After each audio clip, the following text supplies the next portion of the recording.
right on the Odyssey app. Super simple to do it. All you have to do is record it and send it. You can listen to the show live there on the Odyssey app, and you can watch us streaming. We are on YouTube, Facebook, and Twitter. We are at Chris Amy KMOX. Time now for the top of the order. The top 3 stories everyone will be talking about. Man, we got lots of St. Louis business to get to with Mayor Kara Spencer, who will be joining us in studio this morning. She'll be on the show at 9:30.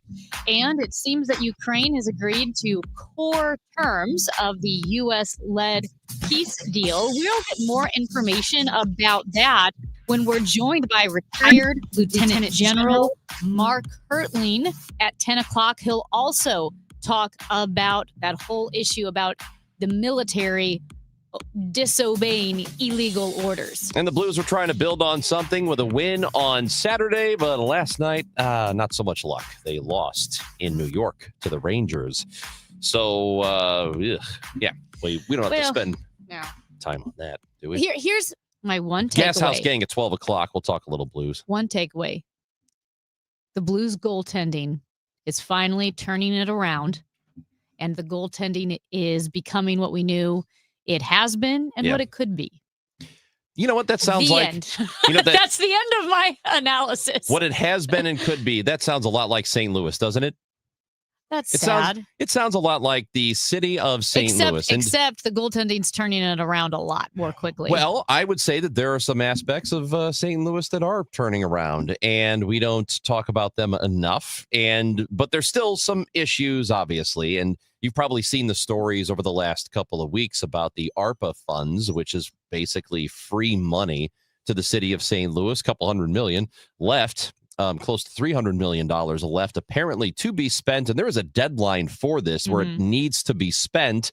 And if it doesn't get spent, it just disappears. You have to give it back to the government. You have to give it back to the federal government if it doesn't get spent. And there are some spending issues, which is, it seems counterintuitive. You would think, and maybe it is a little more difficult to spend several $100 million than you think, Amy. I remember that movie, Brewster's Millions. I don't remember it that well, but I know what the premise is. I thought he had to spend it without getting anything. He couldn't acquire wealth. I something like that. Yeah. I know the premise is. We can acquire and make investments. Brewster's Millions couldn't. I think that's what it was, is that he had to spend. Like $30 million, wasn't it? Yes, but couldn't acquire any wealth, so you couldn't buy property or a home, things like that. You would think, though, it's easy to do it. Easy-ish. Well. It's a lot easier to spend it than acquire it. Brewster didn't have bureaucracy and a bunch of politicians, and that's just the way things work, and that's how it is to a point in every city, that you have roadblocks and obstacles and things get political and things get personal. The problem is you have to be able to overcome that. Some cities can. St. Louis is struggling with it. Now, remember, we got this money 4 years ago with President Biden's American Rescue Plan Act that really did prioritize cities like St. Louis, also Detroit, Pittsburgh, Cincinnati. And there was legislation passed that directed how the money would be spent. The problem is it was the application of that, the dissemination of the funds. It just turned into a dumpster fire. We know that the $37 million that was allocated for the North Side Business Grant Program was just a disaster. They were granting money to businesses that didn't exist, to buildings that were just derelict and neglected, but called something like the St. Louis Mississippi River Museum. And the grant was given to those fake organizations or fake buildings, whatever they filed under. And so that money has not been spent. And it feels like the city has to regroup, even though it passed that legislation on how to spend the money. Yeah. So we're going to talk to Mayor Spencer about that. And, the winter is coming up. So if you remember the absolute crap show that happened last year with the snow removal and, the neighborhood I live in now in Soulard, I had a lot of friends who lived there, and they had all kinds of difficulty getting around for several weeks because the snow came. It was heavy. I believe it sort of melted and then refroze or whatever, and the city had a difficult time removing it from the streets, because it never warmed up enough for it to go away. So people for weeks were not able to park out front or leave. Well, I mean, they could leave, but they couldn't move their cars. It was just a real ordeal. Yeah. And Mayor Spencer ran on stuff like that when she went up against Tashara Jones and ultimately won. One of the things that she talked about was, we're going to do the simple things like remove snow. So we'd like to see what the plan is for that in case. And we talked to AccuWeather meteorologist Bill Dager yesterday, who told us that, yeah, we might get a little more than usual this winter. So, if that's the case, they have to be prepared for it. And we'd like to see what the preparation is for it. Cities need to return to doing what cities used to do well, which was basic duties such as plowing the roads, treating the roads in inclement weather, picking up trash, filling potholes, making the streets are well lit.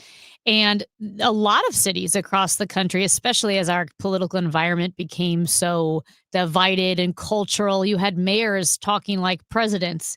And as one political commentator like Jonah Goldberg said, you kind of understand why presidents have these big ideological agendas where they're saying, here's what we want to do. Here's what America can be, a greater future. Okay, you kind of grant national parties that right or that, prerogative to talk about those big, grand ideas. But cities need to keep it simple. Mayors don't have that much power. They need to keep it simple to keep the cities running.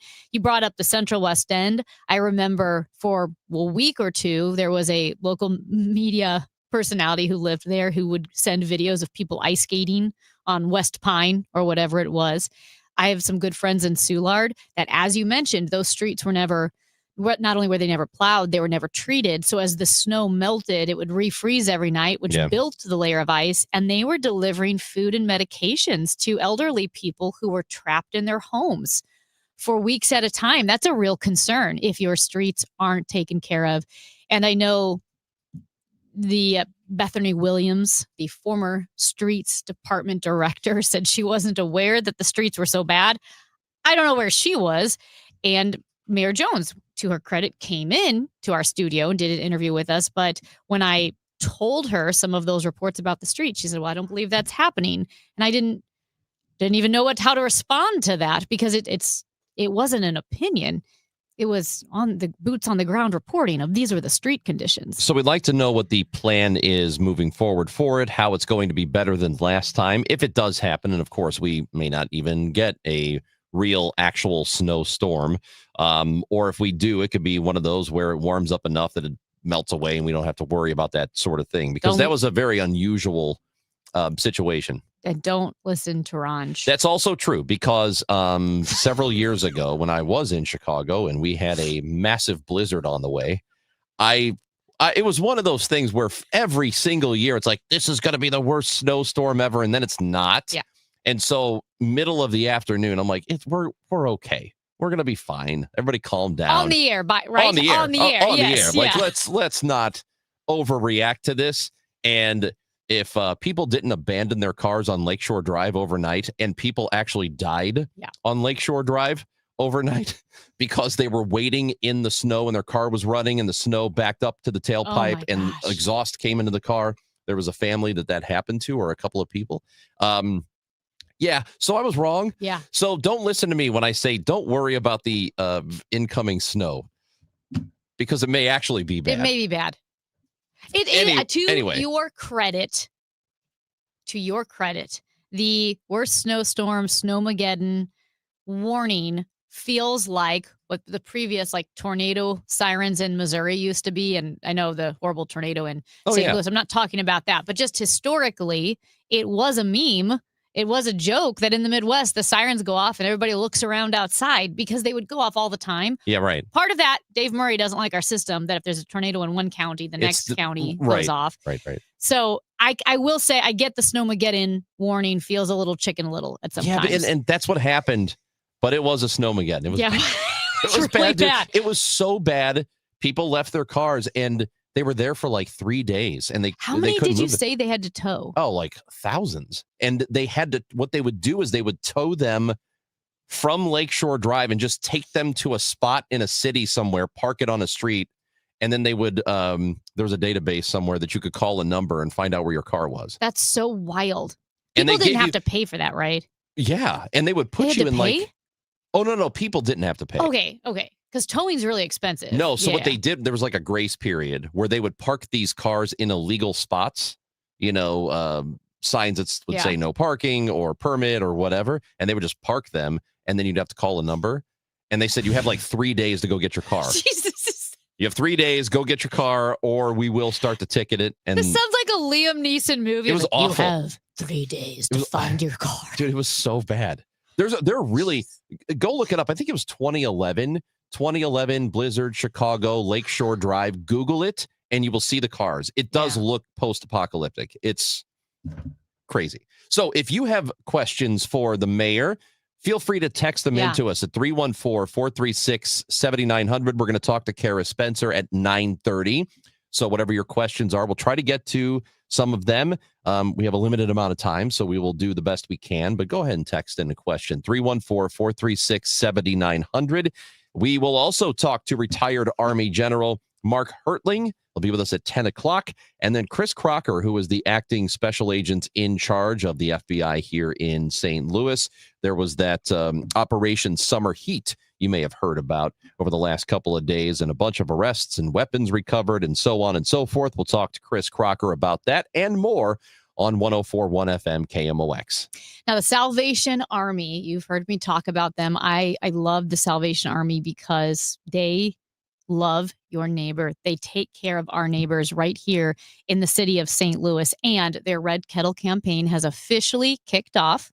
It runs through December 31st. Now, this campaign raises funds for year-round social services and support, and it really does show just how dedicated and generous our region is. Last year, the Salvation Army Red Kettle campaign raised more than $4.8 million in the St. Louis area. This year, we're upping that number because the need has been increased because of economic challenges, because of the tornado that just devastated our city.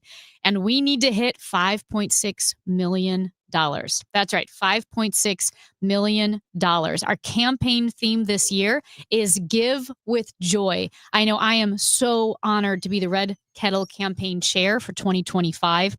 And I've got my virtual Red Kettle. You can donate to my Red Kettle at salarmy.us/Amy Mark Scores, salarmy.us/Amy Mark Scores. And also you can volunteer to ring the bell. I'll be outside of Deerbergs or Schnucks soon ringing the red bell for the Red Kettle campaign for the Salvation Army. Hi, I'm Dr. Mary Claire Haver, a board-certified OBGYN and menopause specialist. My new podcast, Unpaused, is the place for bold, unfiltered conversations about what it really takes for women to thrive in the second half of life. Every week, I sit down with medical experts, cultural icons, and powerhouse women to talk about what really matters. New episodes drop every Tuesday. Listen to and follow Unpaused with me, Dr. Mary Claire Haver, available now wherever you get your podcasts. Hey, I'm Mike Slater. My dad passed away at the age of 63. It's out of nowhere. Had a stroke. Super hard, obviously, for the whole family, but my dad had life insurance. This is why I have life insurance for my family, for my wife and 4 kids. And the best place to get life insurance is ethos.com because you can do it in 10 minutes. And there's no medical exam and no blood test, just a few health questions. Get life insurance in 10 minutes so your family is protected. Ethos, ETHOS, ethos.com/life. Wesley Financial Group is not a law firm, and Chuck McDowell, definitely not an attorney. This is Chuck. Do you feel stupid for buying a timeshare? Don't. It's not your fault. You were most likely told you could rent it, and it was a great financial investment. And the deal was available today only. If this happened to you, contact your resort or Wesley Financial Group for help today. Call Wesley now for your free exit information kit. 800-242-3131. 800-242-3131. This holiday, give the gift that lasts all season long. Cardinals ticket packs are on sale now, starting at 5, 6, and 10 games. All packs include 2026's top games and favorite giveaways. Backed by popular demand, choose from the opening day pack or the bobblehead pack. Check out the Cubs pack, weekend pack, or apparel pack. There's a pack for everyone. Find your perfect gift right now at cardinals.com/tickets. The holidays come and go, but Cardinals baseball lasts all season long.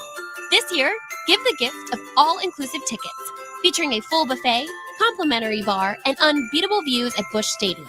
Enjoy great food, good times, and every moment of the action.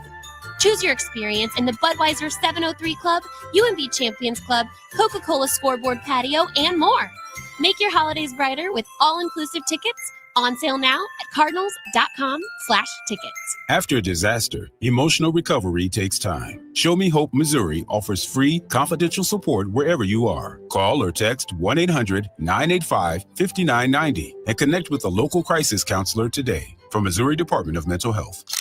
Hey there, it's Steven, the owner of the Photo Pros, formerly Creve Coeur Camera. Each day, people bring us their family history, single photos in need of restoration, piles of photos wanting them to be scanned, boxes of slides, albums, videotapes, DVDs, and even old home movies. We take them and digitize them, or what we call scan them at high resolution, and place them on a USB thumb drive. Plus, many people want additional copies for the rest of the family. Yes, we'll make you copies. Here's the best part. You don't have to send them out of St. Louis and have a chance of losing them. If needed, we can fix or restore the entire image or images. We are slightly higher priced than the internet, but our quality is top notch. Remember the Photo Pros, formerly Creve Coeur Camera. Come visit Mark, Derek, Daryl, Tony, and me, Steven, at our store. You can reach us at 314-567-3456 or Google the Photo Pros or even Creve Coeur Camera. Hi, I'm Wendy Weiss, KMOX alum, and to everyone who's been a part of the KMOX legacy, congratulations on 100 years.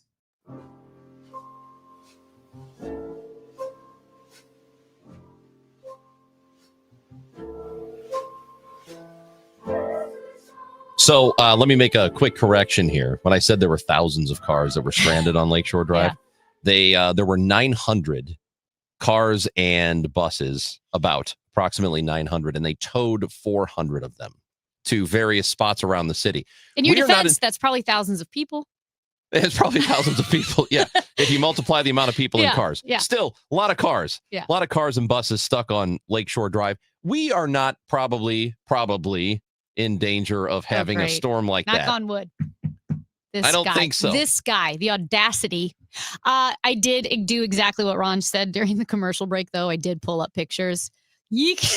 Right? Super apocalyptic. Dude. It is the worst snowstorm I've ever seen. Yeah. And so, I used to take the train to work, and the train runs perfectly. The I cannot subway, believe you did that. it runs perfectly fine. So I had no problems getting home from work that day. Such a jerk.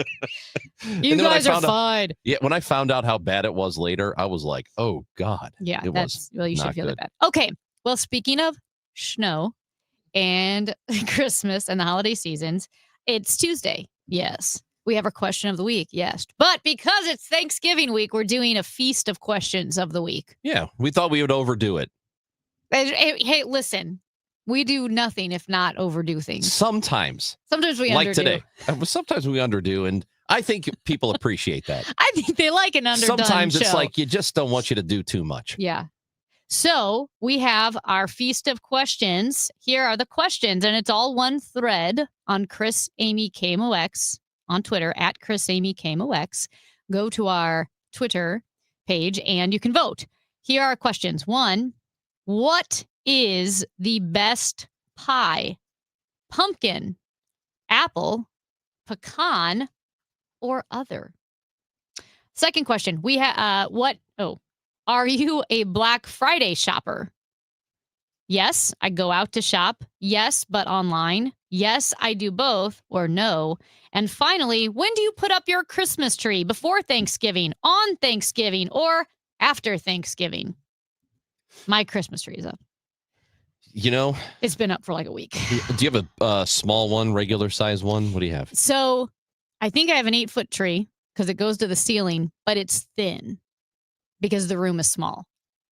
So I have a skinny tree. A skinny tree. Yeah. Yeah. It's not too skinny. Not too skinny. It's appropriately skinny. Because if I had a fat tree in listen, It's tiny. Fat It's a tree. tiny room. So it's a skinny tree, but it does go to the ceiling. What do you have? I've got one it's under 4 feet. Okay. I don't need a big tree. It's just me. What am I supposed to do? So Hang out with my big tree in my house? that's what I do. That's probably not a bad idea. But I'm going to string cranberries on it. I used to string popcorn. Did you ever string popcorn for your tree? When I was 6. So that's the response I always get. I did it 2 years ago. And I didn't know it was a kid thing. Yeah, it's like a grade school art project thing. That's what they told me. And Yeah. I strung popcorn. You didn't go to grade school. You don't know. I borrowed a neighbor's air popcorn popper.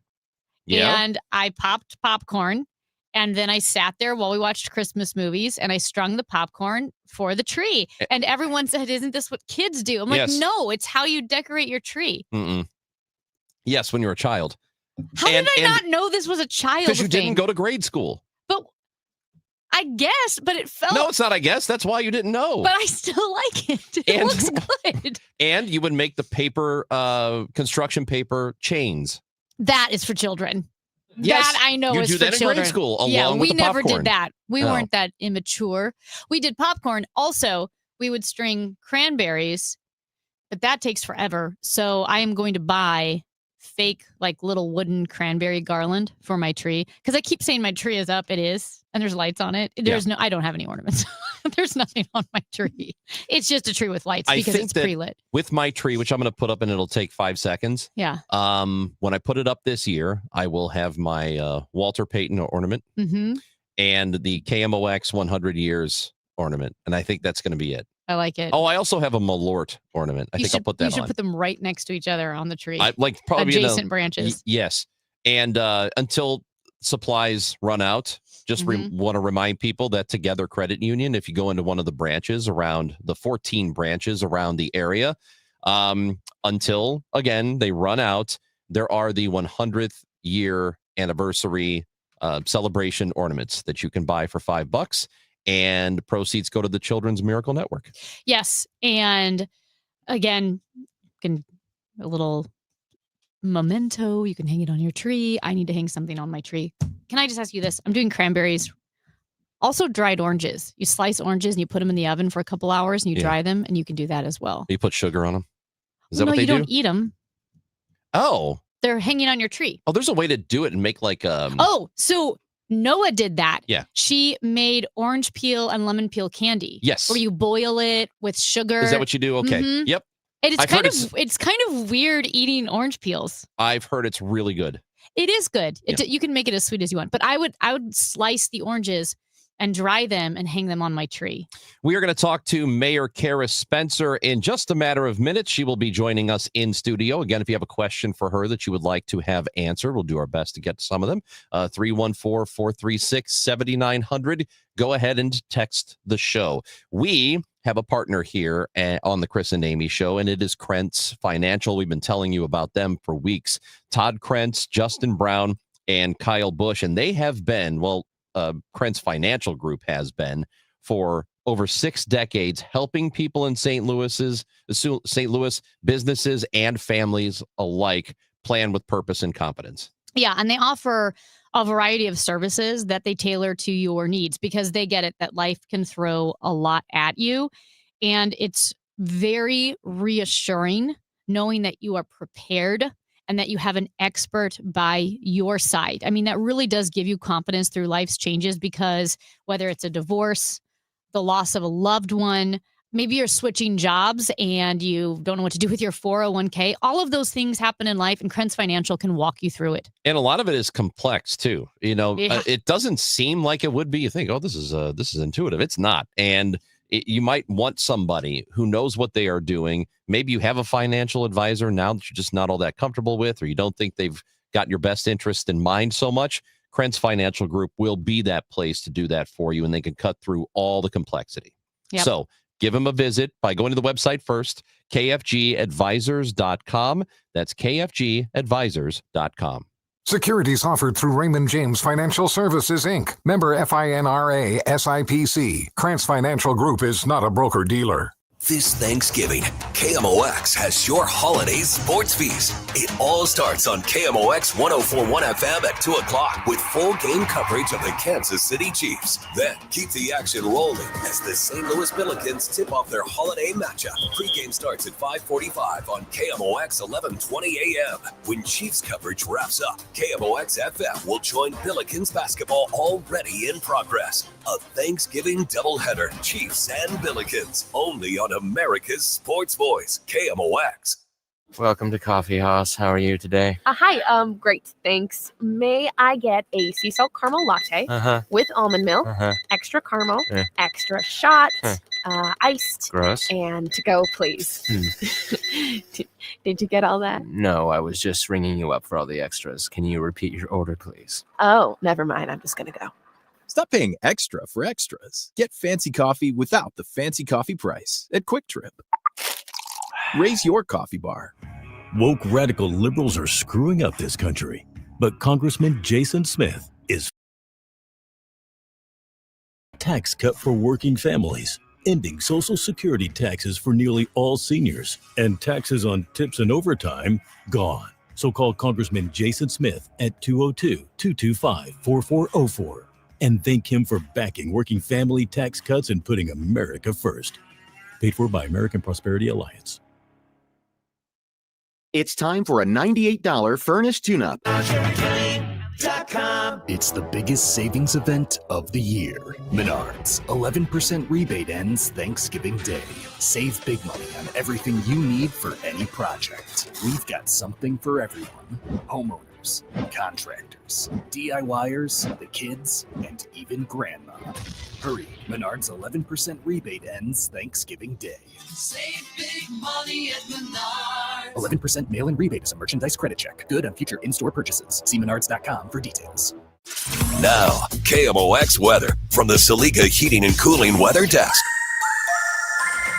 Currently, it is 55 degrees, a spotty drizzle this morning. Otherwise, just low clouds. I see those outside Studio B. A high today of 62. This is going to be the warmest day for a while. Tonight, becoming clear, breezy, and cooler, a low of 36. Weather sponsored by Ambassadors of Harmony. See the 5-time International Chorus Champions, Ambassadors of Harmony, with the St. Louis Children's Choir and Vocal Spectrum. 4 performances only, December 12th, 13th, and 14th. Book at aoh.org or call 314-516-4949. Experience a musical kaleidoscope as the St. Louis Symphony Orchestra performs Shostakovich's 15th, Rebellion and Reckoning, an epic symphonic memoir. Cellist Jan Soltany joins to make his St. Louis debut, using his bow to tell the story of Haydn's elegant cello concerto. December 5th and 6th at Powell Hall at the Jack C. Taylor Music Center. Tickets at slso.org. It's a Thanksgiving Day football feast Thursday as the Chiefs face the Cowboys. Siteman Cancer Center game time, 2 p.m. Siteman Cancer Center, national leaders in cancer. The Chiefs, the Cowboys, on your home for Chiefs football. 104.1 FM KMOX.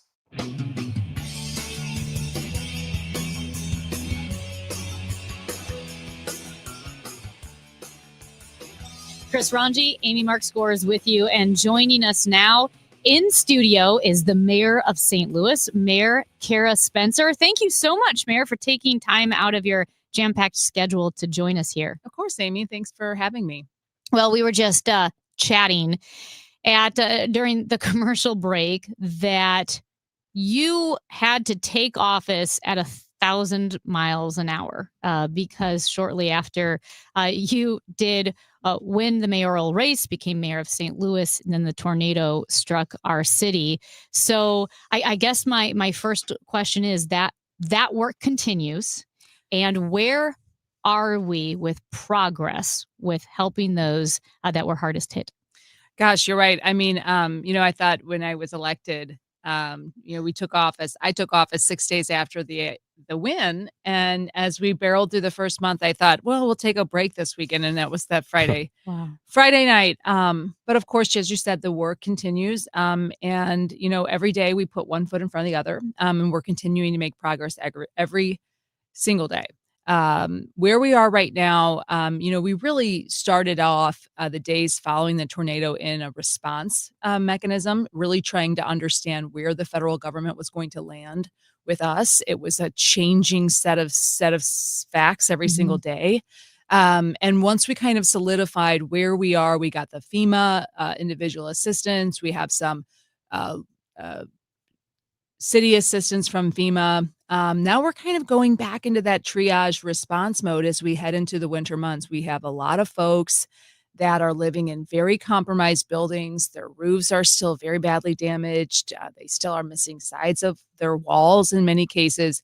The tarps and the sort of repairs have been helpful to get folks through the summer and fall months, but that becomes unlivable when temperatures become below freezing. And so we have entered back into a response set of scenarios, and we are preparing and prepared for the winter months ahead. I know there's a lot of unknown still, but given where we are, we feel fairly good about at least being able to triage where we're going to be in the next couple of months. How do you feel about funding? So whether it's coming from the city, state, or federal government, are we good on that?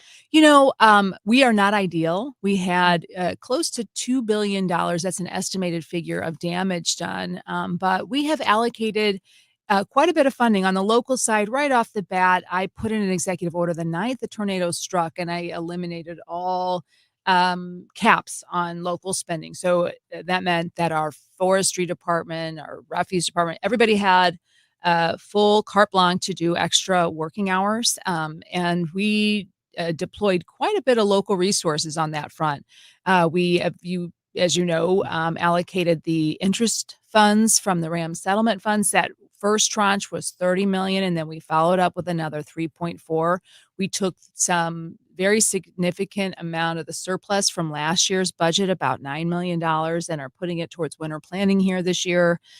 So all said and done, we've got about $450 million from the local, state, and federal allocated to the tornado response.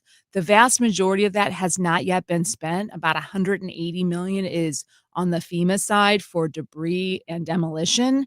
We've got another $100 million at the state level that is going to be really focused on that effort as well. But on the local side, we've got, as I mentioned, the RAMs. We've got local dollars over $30 million and some surplus. So we're really looking at quite a big investment overall so far, allocated, spent, or being spent as we speak on the tornado relief. I apologize if I'm mashing two things together and there are restrictions I don't understand, but I know we're going to get into like the ARPA funds that still need to be spent. Since the tornado happened and there's ARPA funds that still need to be spent, can you use that on tornado damage areas? Yes, some of the $450 million is some I would say not reallocated, but shifted ARPA funds. So when I came in, we were allocated $498 million in ARPA funds. This was actually 2 mayors ago, believe it or not. It actually was allocated to the city of St. Louis back when Lyda Krewson was mayor. And so it's been a little over 4 years since that money has come to our city. And of course, there's a ticking time bomb. There's a time limit for the expenditures of those funds. But when I came into office, they were all programmed. And that was by federal law. So every dollar was accounted for in what its intent and direction was for. So reallocating funds is actually fairly complicated because you have to fit them in with what we have told the federal government we're going to spend them on as of last year. And so one of the programs, we had a building stabilization fund that was I don't know, I think the technical term is a hot disaster because you saw the federal investigations of the building inspectors and all that sort of thing. So because we program those funds to stabilize buildings in North St. Louis, we were able to shift those funds into stabilizing buildings that had been damaged by the tornado. But that was a pretty clear somewhat straightforward shifting of those funds. And we are looking for every opportunity possible, in particular in the bucket of our community development agency, which was really the recipient of the vast majority, or I shouldn't say vast majority, but the majority of funds, a big chunk of them, and that is the department that is holding most of the unspent funds at this point. Mayor Kara Spencer is with us here on the Chris and Amy show. You've got all this money that has been allocated. As you mentioned, it was allocated before you came into office, and you can't really, whatever you've told the government you're going to spend it on is kind of what you have to spend it on. There's how much wiggle room is there if you say, well, we told you we were doing this with it, but we've changed our minds? How do you go about that? The federal government required that all funds be allocated before the end of last year. And that is where the programming of those funds came in. And you ask about wiggle room, it really depends on how we've allocated each and every penny.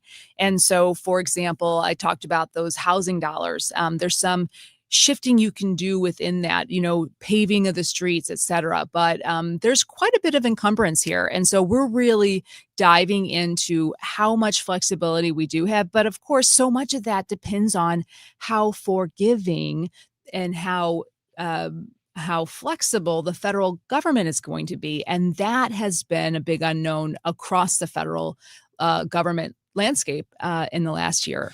Oh, just on that real quick, with that level of flexibility or being willing to forgive, if you have someone like a Senator Josh Hawley who said, hey, I was there, this is a once in a generation devastating natural disaster, can they please reallocate? I mean, does that have any pull? I think there's some question about some of that, but I don't know that the decision comes down to Josh Hawley. We are lucky in many ways in St. Louis having this bipartisan focus on the tornado. And we do feel that. I mean, I have no doubt that without my office, me personally, working with our federal delegation, both Josh Hawley and Senator Eric Schmidt, and our Governor Mike Kehoe, to secure FEMA support, we would not have gotten it. I am very grounded in that. I know that, and I appreciate our willingness on both sides to reach across the aisle and to work across the aisle to support our city and the folks who have been so badly impacted by the tornado. And in the same way, we are working on other issues tangential and related to that effort. And this is one of those. So those are conversations that will move forward in the coming weeks. But in the meantime, one of the challenges is we had so many programs. The $500 million sounds like a lot of money. And frankly, it is a lot of money. But when you start carving it up into just hundreds of buckets, not only is keeping track of those projects an immense challenge. And I came in and there were just 2 people assigned to tracking ARPA for the entirety of it. And those 2 folks work very hard, but it's a big work product just to keep tabs of that. And so we have formalized a process of reporting, and in our cabinet meetings, we look at the numbers every month. We've now shifted our cabinet meetings to be weekly to better operationalize our city departments and to better keep track of where we are on ARPA and a whole host of metrics that we are really holding our city departments accountable for as we shift into a more operationally focused city government.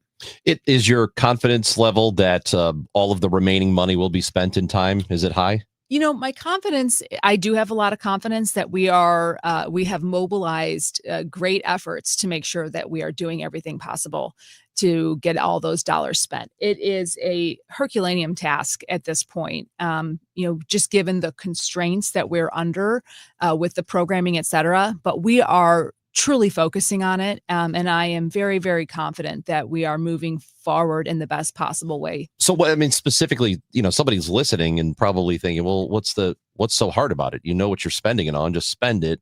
Why is it so challenging? It is challenging. There are, especially when you're looking at federal funds, there are so many restrictions and so many components to spending those dollars and accounting for them. So for example, the funds as even as one of the simpler ones is just paving streets. And that is something the street department, I am confident we're going to get done.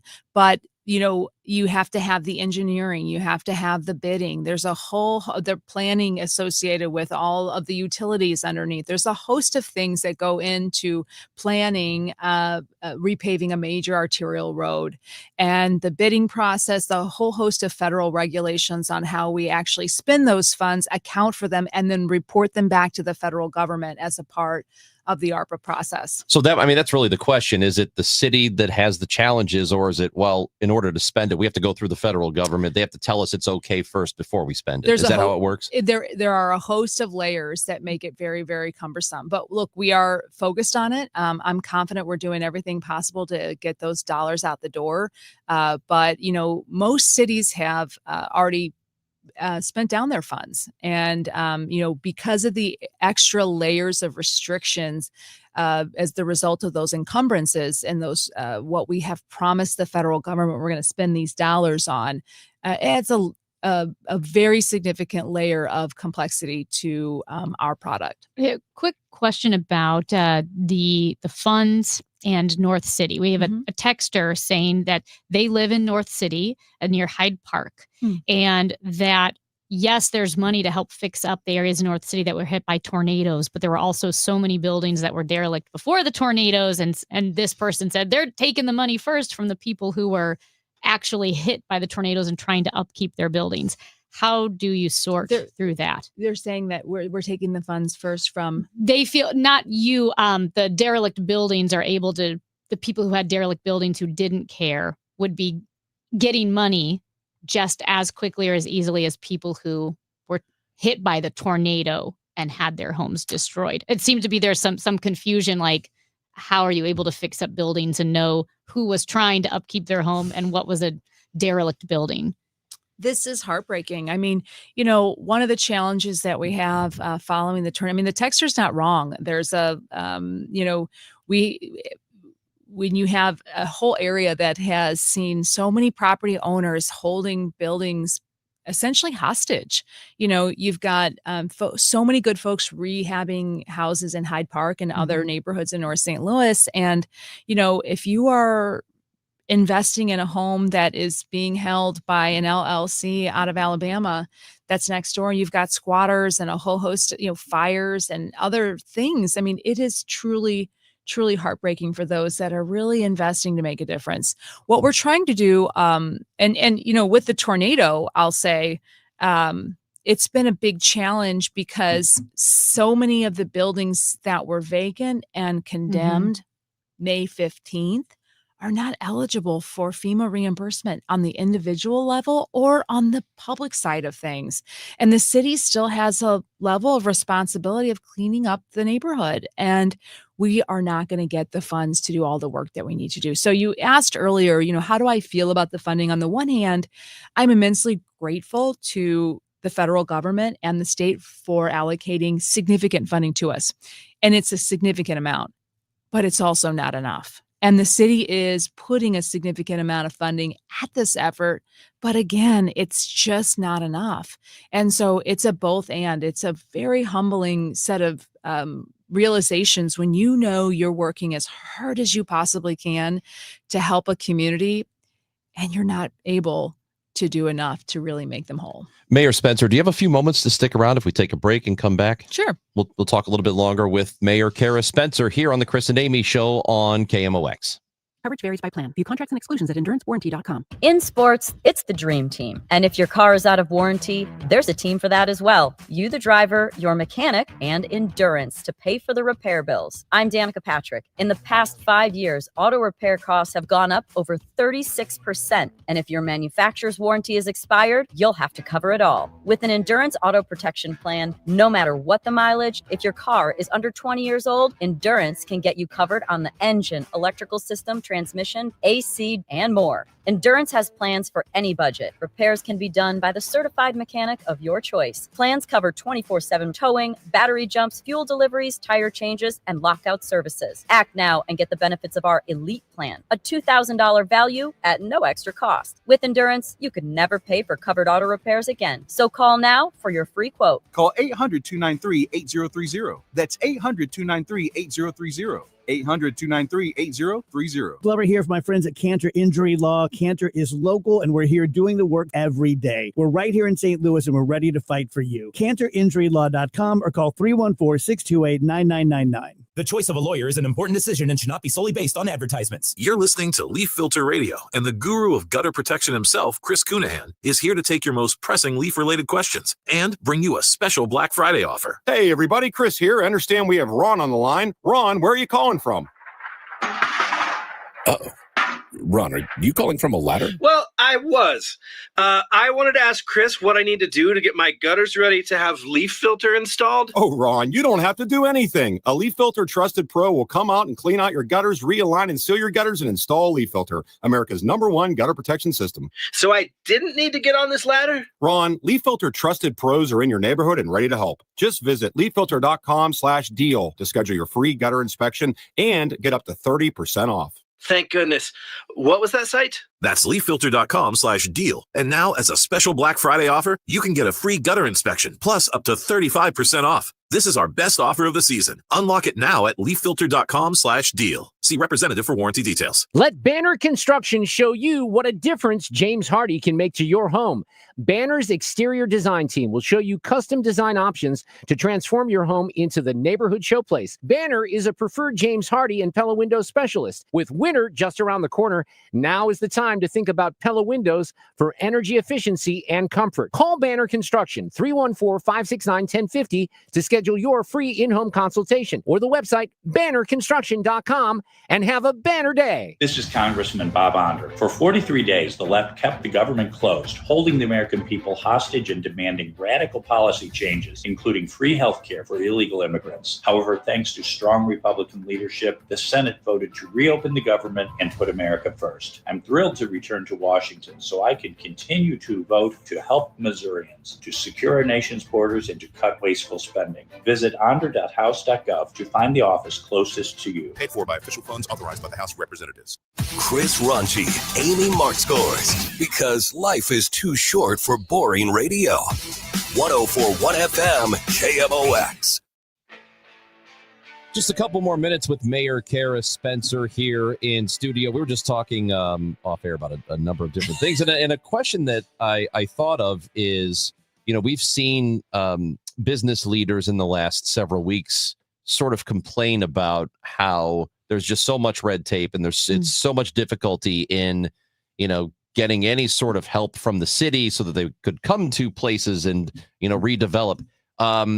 Is that the case? Is it difficult? Is it cumbersome for a developer to come in and want to make a project and then have it actually work? Yeah, of course. I mean, I think any government has a set of bureaucracies, but the city of St. Louis is sort of remarkable in that way. I have quite a few friends in the development space. And, you know, it's almost like every couple times a week, somebody will text me, hey, I'm in City Hall picking up my building permit. Are you available? Of course, I'm never available. Just as a blanket statement, I'm never just sitting around in the mayor's office, just hoping somebody stops by. It's never, ever, ever the case. But nonetheless, you know, I mean, I'm always just floored by, you know, I'm like thinking, you're the CEO of your company. You came down to City Hall to pick up a permit. This is insanity. We are, I'm proud to say, getting building permits online in January. We're on pace to do that. Believe it or not, that's been a 6-month project in the works. And we are moving into a model where we're focusing on making sure that we're deploying technology in a better way for our residents and our business community. So focusing on ways to cut the red tape is a priority, and we're going to be continuing that effort. But you know, it can be tough. That being said, I have never felt this much excitement for St. Louis in my 10 years of being in public service. Everywhere I go, people are excited about what they're seeing as just a positive sentiment about our city. Our crime rates are continuing to go down. Big projects like the Millennium, like the Mansion House, other things that are coming on, like Jefferson Arms is going to be online here, and that's a stunning redevelopment over there. We just have so many projects. And, the tornado, while it has been absolutely devastating, has been just an incredible opportunity for people to come together. I talked about that bipartisan collaboration. That is so important for us as a community. While the nation continues to polarize further, I see St. Louis as really coming together across political boundaries, but also, city, county. I mean, we are consistently working across the aisle, to at least communicating across the aisle, and the amount of philanthropy. I mean, Amy, you're the chair of the Red Kettle campaign this year, right? Yes, a huge honor. And that's a big deal. I mean, I was out here at the parade and the tree lighting this weekend, and the excitement people have for giving this year and for investing in families that have lost so much. The people volunteering is just incredible. So I feel really hopeful about our future, despite the enormous challenges that, of course, we face right now.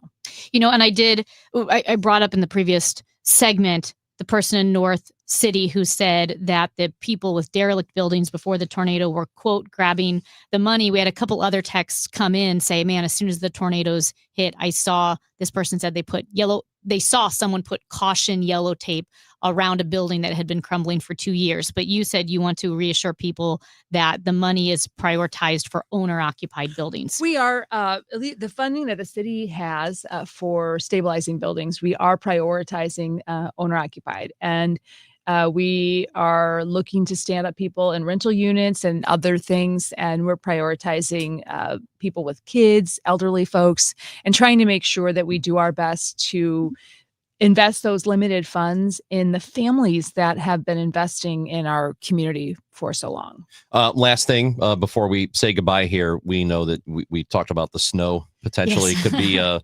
lousy winter when it comes to that. And that was one of the things you ran on because last winter was sort of a disaster in that area.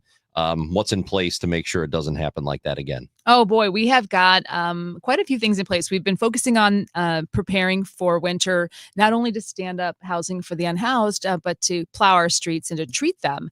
We recently appointed a new street director, Mr. James Jackson, who has a long resume of coming into cities, cleaning things up in the streets departments, and operationalizing those things. We put in a code blue, an executive order just last week that really spells out the trigger points for activating messaging, snow activation, and a whole host of things. So we're communicating that across our city departments, but we're also operationally. In fact, we have a exercise this afternoon where we're really going to get in and practice what that looks like, what that activation looks like across city departments. So I am excited. We put in some additional pay for folks that are willing to do snow duty. So incentivizing our city workforce to be part of the solution. And I feel good about going into winter. I agree with you. We're going to have a harsher than normal. Looks like we might even have some snow this weekend, but we feel ready for it. And we certainly have some of the protocols in place to do a better job than we've done in the past. Mayor Kara Spencer, we appreciate you coming in. Thank you for stopping by, and let's do it again soon. Sure, anytime. It's Chris and Amy on KMOX. General Mark Hertling, retired from the U.S. Army, with us next.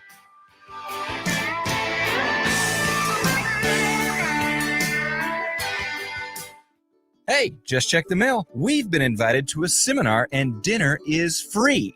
It's going to be chicken, and it'll taste like Play-Doh. Don't be fooled. All seminars are not the same. For example, Steve All, an investment advisor representative and founder of the All Financial Group, is hosting a taxes and retirement seminar at his office in Chesterfield on December 10th. Come meet Steve's newest advisor, Tracy Richardson, as she discusses the big beautiful bill, taxes on your Social Security, and more. Tracy will not only cover the hurdles you can face in retirement, but ways to keep more money in your pocket and less in Uncle Sam's. This is a complimentary event, but seating is limited, so reserve your seat today. Call 636-230-8824 or online at yourmoneymattersstl.com. You know, hon, I've always been interested in us buying a timeshare. I'd rather eat Play-Doh. Investment advisory products and services made available through Impact Partnership Wealth, LLC IPW, a registered investment advisor. Neither the firm nor its agents or representatives may give tax or legal advice. Individuals should consult with a qualified professional for guidance before making any purchasing decisions. What's up, Missouri? Tony Gonzalez here. I've spent a lot of Sundays right here playing in front of the best fans in football. And now it's almost your turn to get in the game because DraftKings Sportsbook is coming to the Show Me State on December 1st. Soon you'll get fast payouts when you win, a safe and secure app that's easy to use, and promos that keep the action going all season long. It's America's top-rated sportsbook app. New customers can sign up right now and score $300 in bonus bets on launch day, December 1st. Download the DraftKings Sportsbook app and use code KMOX. New Missouri customers, sign up today and score $300 in bonus bets once we're live. That's code KMOX. In partnership with DraftKings Sportsbook. The crown is yours. Gambling problem? Call 1-800-GAMBLER. 21 and over. Physically present in Missouri. Eligibility restrictions apply. Terms at DraftKings.com/sportsbook. Subject to regulatory licensing requirements. Bonus bets are non-withdrawable and expire 7 days after issuance. For additional terms and responsible gaming resources, see sportsbook.draftkings.com/promos. You're listening to Leaf Filter Radio, and the guru of gutter protection himself, Chris Cunahan, is here to take your most pressing leaf-related questions and bring you a special Black Friday offer. Hey, everybody, Chris here. I understand we have Ron on the line. Ron, where are you calling from? Uh-oh. Ron, are you calling from a ladder? Well, I was. I wanted to ask Chris what I need to do to get my gutters ready to have Leaf Filter installed. Oh, Ron, you don't have to do anything. A Leaf Filter Trusted Pro will come out and clean out your gutters, realign and seal your gutters, and install Leaf Filter, America's #1 gutter protection system. So I didn't need to get on this ladder? Ron, Leaf Filter Trusted Pros are in your neighborhood and ready to help. Just visit leaffilter.com/deal to schedule your free gutter inspection and get up to 30% off. Thank goodness. What was that site? That's leaffilter.com/deal. And now, as a special Black Friday offer, you can get a free gutter inspection, plus up to 35% off. This is our best offer of the season. Unlock it now at leaffilter.com/deal. See representative for warranty details. Celebrating 100 years of informing and entertaining. KMOX AM St. Louis, KMOX FM Hazelwood, the voice of St. Louis. A KFC tale in the pursuit of flavor. The holidays were tricky for the Colonel. He loved people, but he also loved peace and quiet. So he cooked up KFC's $4.99 chicken pot pie. Warm, flaky, with savory sauce and vegetables. It's a tender chicken-filled excuse to get some time to yourself and step away from decking the halls, whatever that means. The Colonel lived so we could chicken. KFC's chicken pot pie, the best $4.99 you'll spend this season. Prices and participation may vary while supplies last. Taxes, tips, and fees extra. Selling your home, it's one of the biggest financial decisions you'll ever make. You could go it alone, trying to navigate market trends, determine fair pricing, and tackle tricky negotiations on your own. You could second guess every decision, wondering if you're doing it right. Then there's the showings, the offers, and the mountain of paperwork. Or you could work with the expertise of a Realtor, here to guide and help protect as you make your next big move. Realtors are members of the National Association of Realtors. Right by you. It is 10:02 right now. We've got cloudy skies, 57 degrees in downtown St. Louis. I'm Debbie Monterey. Closing arguments in the trial to oust St. Louis Sheriff Alfred Montgomery beginning this morning. 31 witnesses have testified since that trial began 4 days ago. Montgomery facing several charges, including misuses of public resources and failing to transport prisoners for medical treatment. U.S. consumers much less confident in the economy in November in the aftermath of the government shutdown and amid weak hiring and stubborn inflation. The Conference Board said today its consumer confidence index dropped to 88.7 in November from an upwardly revised October reading of 95.5. It's the second lowest reading since April, when President Trump announced sweeping tariffs that caused the stock market to plunge. Here's Gus Fauché, chief economist with PNC Financial Services Group. So we're not in recession in November of 2025, but certainly this softness in consumer confidence suggests that we could see recession at some point in the first half of next year. Not saying that that's going to happen, but I think this is a potential indicator. Ahead of Black Friday and Cyber Monday, a new report finds more than 80% of people say they'll be making purchases during those shopping events. CBS's Money Watch correspondent Kelly O'Grady. I think the bottom line here is people are looking for deals. Bank of America says 90% of people are going to go shop at a discount retailer. Okay, that's a lot, actually. Yeah. And then 50% would consider giving a dupe, a fake product, to save money. The man shot to death at St. Louis Lambert International Airport in the wee hours of last Friday morning was not a traveler, but a person who had come to the airport to use the bathroom. St. Louis Magazine cites an unnamed source that the man was homeless and that the airport police conduct nightly sweeps of the terminals for anyone attempting to spend the night. They do it before the final Metrolink train leaves around 1 a.m. so they can put people on that last train out. In this case, the man allegedly refused to leave, pulled a knife, was tased, then shot. From the business desk sponsored by Krentz Financial Group, KFGadvisors.com. Starting today, the pastry team at the Chase Park Plaza are assembling a gingerbread village in the hotel lobby. It's a gingerbread replica of the hotel itself, the Central West End, and the Gateway Arch. The village will consist of approximately 100 pounds of gingerbread, 80 pounds of royal icing, and 25 pounds of assorted candy. It takes about a month from start to bake and then a day or more to assemble. It'll be on display in the lobby through January 1st.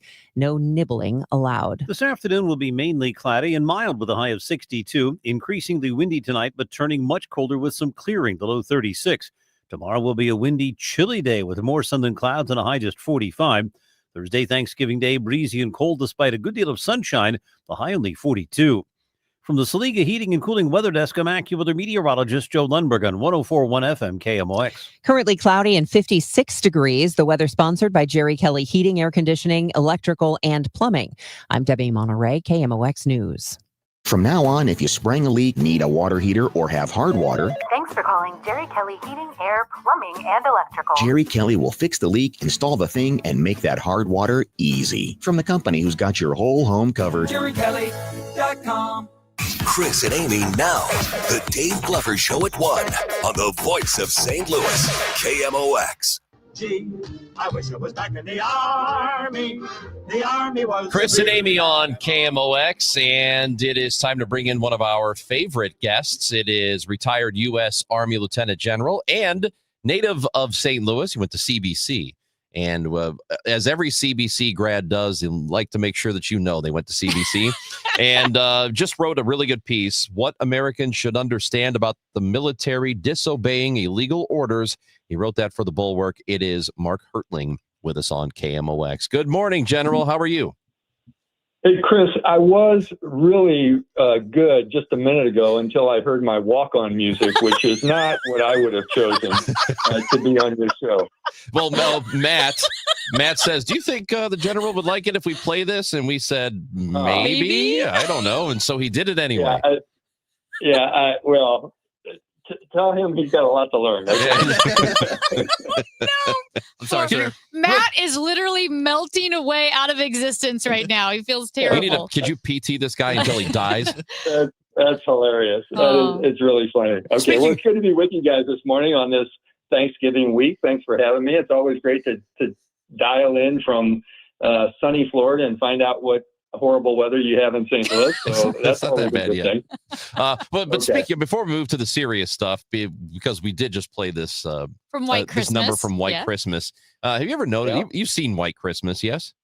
Oh my gosh, are you kidding me? It's a great movie. It actually is, it should be one of the top 10 Christmas movies around because Bing Crosby is phenomenal and the storyline is kind of interesting about the old retired 2-star general and At least we didn't play that song. Yeah. That's right. What if we I played felt- that song? I felt that way quite a bit of times around, Christmas where I'm the old guy and people are coming back to say, hey, is he dead yet? One of those kind of things. Oh, come on. Oh, no. Well, my question was, did you ever notice how they're on the front lines in Europe during World War II and Bing Crosby's wearing mirror-polished shoes? Did you notice that? No, the thing I noticed about that scene was the fact that when the shells start raining in the middle of their show, nobody moves, which is complete Hollywood. The show must go on. That's right. Exactly right. Exactly. Well, how are you two guys doing this morning? We're doing okay. Doing We're great now that we're talking to you. here in the holiday week. We're getting ready for it, as I know you are. And I know you wrote a piece about Thanksgiving and being in the military, which is coming out. And we'll talk about that in a little bit. But the news of the week, this early part of the week, has been, and I guess going back to last week, the Democratic Congress people, senators like Mark Kelly out of Arizona, who took part of a video encouraging or seeming to encourage military members to not obey illegal orders, which is part of the code. And you wrote a piece about that in the Bulwark, and the Secretary of Defense, Pete Hegseth, has said they're going to go after people like Mark Kelly. So what are your thoughts on all of this? Well, I should probably say a couple things first to kind of set up our discussion. First of all, when people introduce me, they normally say, hey, he was the former commander of U.S. Army Europe. And that's true. That was my last job in the Army before I retired. But before that, I commanded an organization called Initial Military Training. I was the CIMT commander. And what that organization did was basically control at the time the 5 bases, the 5 forts that taught basic training, and the 22 other forts that taught advanced individual training, which is, the specialties that soldiers have. I'm kind of familiar with what young soldiers are taught, dating back to 1787, when Baron von Steuben wrote a book called The Soldier's Blue Book. We actually wrote another one when I was in command of the organization to bring back the heritage. And in that book is exactly the thoughts that Senator Kelly exhibited. So, I was really confused that this caused such a churn within the media and within the government. And now people are attempting to take action and say that Kelly is seditious and should be hung and all these other things. Because, if he's going to be charged for saying this, then we're going to have a whole bunch of drill sergeants that are also going to be charged, because that's what they tell young soldiers, young recruits when they come into the Army or any other service, that you don't commit illegal acts. Now, I'm going to get pilloried for saying illegal versus unlawful, but for those in the Judge Advocate General Corps, they will tell you that those two terms within the Uniform Code of Military Justice, which is what we abide by, are synonymous. Now, I'm starting to get emotional about this because it is such a crazy thing to have happened just because there were 6 people who were former military or intelligence officials that said, hey, we're reminding you, don't commit illegal actions. Now, there was nothing more to that. And I know a lot of supporters of the president are immediately saying, well, what illegal action did the president commit? Well, we don't know. Truthfully, I mean, there is the discussion about the striking of boats in the Caribbean and the Western Pacific, excuse me. So we're not sure if those are illegal acts or not. We don't know the details of that, but I think, the comments by Senator Kelly and his 5 friends were just saying, hey, soldiers, we're reminding you of your oath. Don't commit illegal action. So that's a very long introductory. But the second thing I need to say, just to show a little bit of bias, I know Mark Kelly, and he's a great guy. We texted a couple of days ago about a different subject.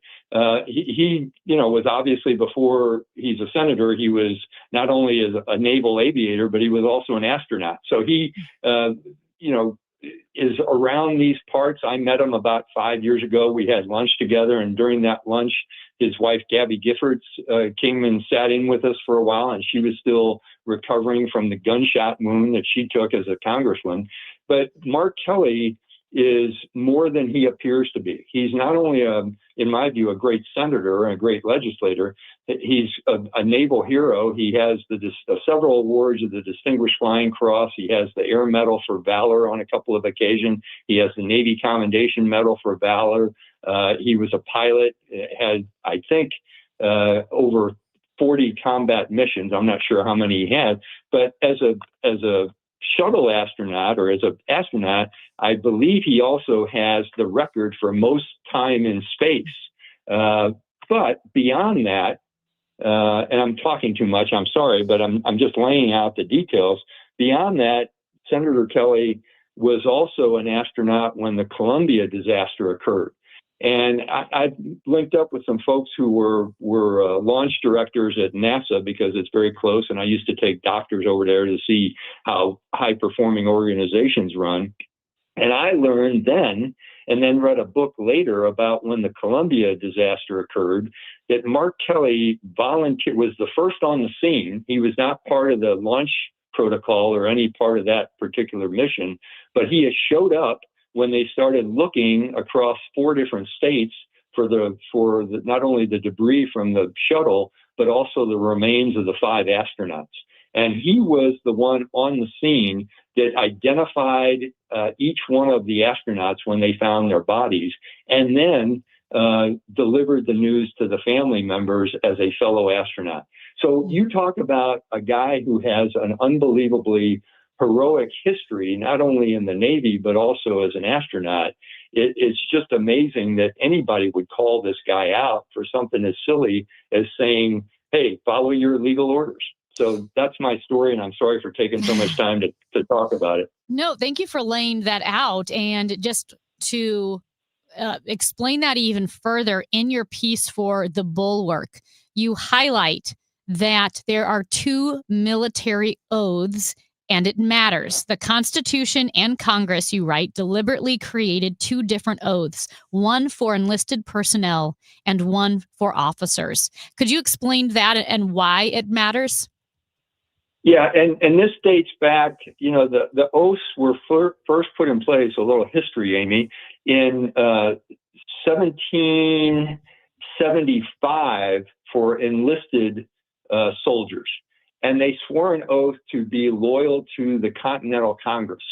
Then, after the Declaration of Independence was signed, 2 new oaths were delivered. I believe we've lost the general. Well, phone's not working. We're going to get the general back. We will. In fact, let's do this. Let's take a break. We'll come back. We're going to have 2 segments with retired Mark Hertling, retired U.S. Army Lieutenant General, with us, St. Louis native as well. When we come back, we'll have Mark Hertling on KMOX. Overhead Door Company of St. Louis, the genuine, the original, present 100 years of KMOX. Ladies and gentlemen, His Holiness Pope John Paul II. There, when St. Louis celebrated. We greet you and we thank you. For 20 years, you have lifted our spirits and touched our hearts. There was much excitement in St. Louis during the recent baseball season. Could have picked any other state or country to go to, and we picked our city. I will always remember St. Louis. I will remember all of you. God bless St. Louis. God bless America. There for every headline, every heartbreak, every heartbeat. KMOX, the voice of St. Louis. Brought to you by St. Louis Public Library, St. Louis's original search engine. Discover one of St. Louis's greatest treasures, St. Louis Public Library's Central Library. Designed by world-renowned architect Cass Gilbert and completed in 1912, this Beaux Arts masterpiece blends stunning historic details with modern design after a $70 million award-winning renovation. Experience the grandeur for yourself. Free docent-led tours are available Mondays at 11 and 12:30 and Saturdays at 11 noon and 1 p.m. Visit online at slpl.org to learn more. St. Louis Public Library. Hey guys, Dave and Rach here for our good friends at Smart Mouth. So it is unique by the very definition of the word. It's the only mouth rinse out there with 2 chemicals that combine to prevent bad breath for 24 hours a day with just 2 rinses a day. Never have bad breath again. You can find Smart Mouth locally at Schnucks and Deerbergs or at Walgreens, Walmart, and Amazon. Visit smartmouth.com to snag a special discount on your next Smart Mouth purchase. That's smartmouth.com/Glover. You're listening to Leaf Filter Radio, and the guru of gutter protection himself, Chris Cunahan, is here to take your most pressing leaf-related questions and bring you a special Black Friday offer. Hey, everybody, Chris here. I understand we have Ron on the line. Ron, where are you calling from? Uh-oh. Ron, are you calling from a ladder? Well, I was. I wanted to ask Chris what I need to do to get my gutters ready to have leaf filter installed. Oh, Ron, you don't have to do anything. A Leaf Filter Trusted Pro will come out and clean out your gutters, realign and seal your gutters, and install a Leaf Filter, America's #1 gutter protection system. So I didn't need to get on this ladder? Ron, Leaf Filter Trusted Pros are in your neighborhood and ready to help. Just visit leaffilter.com/deal to schedule your free gutter inspection and get up to 30% off. Thank goodness. What was that site? That's leaffilter.com/deal. And now, as a special Black Friday offer, you can get a free gutter inspection, plus up to 35% off. This is our best offer of the season. Unlock it now at leaffilter.com/deal. See representative for warranty details. Don't miss Mosby Building Arts Home Improvement Shows Saturdays from 11 a.m. to 1 p.m. on KMOX. One of the last call-in shows where you can get live answers to your remodeling, design, and construction questions. Tune in Saturdays at 11 a.m. Hello, St. Louis. Proud son of St. Louis, John Hamm here, wishing KMOX a happy 100th birthday, a centennial of being the voice of St. Louis. Another segment with retired U.S. Army Lieutenant General Mark Hertling, who is with us on KMOX, and we appreciate him being with us. Had a little phone trouble, but we have you back. You're in the middle of a perfect answer, too. Yes. And so we lost you right in the middle of it. Well, before I go back to the answer, I forgot to wish you all a very happy 100th birthday. You don't look half that old. I say, hey, thank you. So, thank you. Yeah, appreciate that. And I didn't know, Chris, that you were the guru of gutters based on that last commercial. Was that Yes. you talking in there? He said Ron. Oh, no. That's somebody that must sound like me. Yeah. No, it's not. I don't know anything about gutters. I've never seen one. I've laid in one once, but that's it. Yeah. Well, we'll eventually All right. find him in one. But Yeah, you'll find me in a gutter. The two oaths, the two military Yeah, oaths. the two oaths. Let me first start off with something, Amy, that I think you'll like.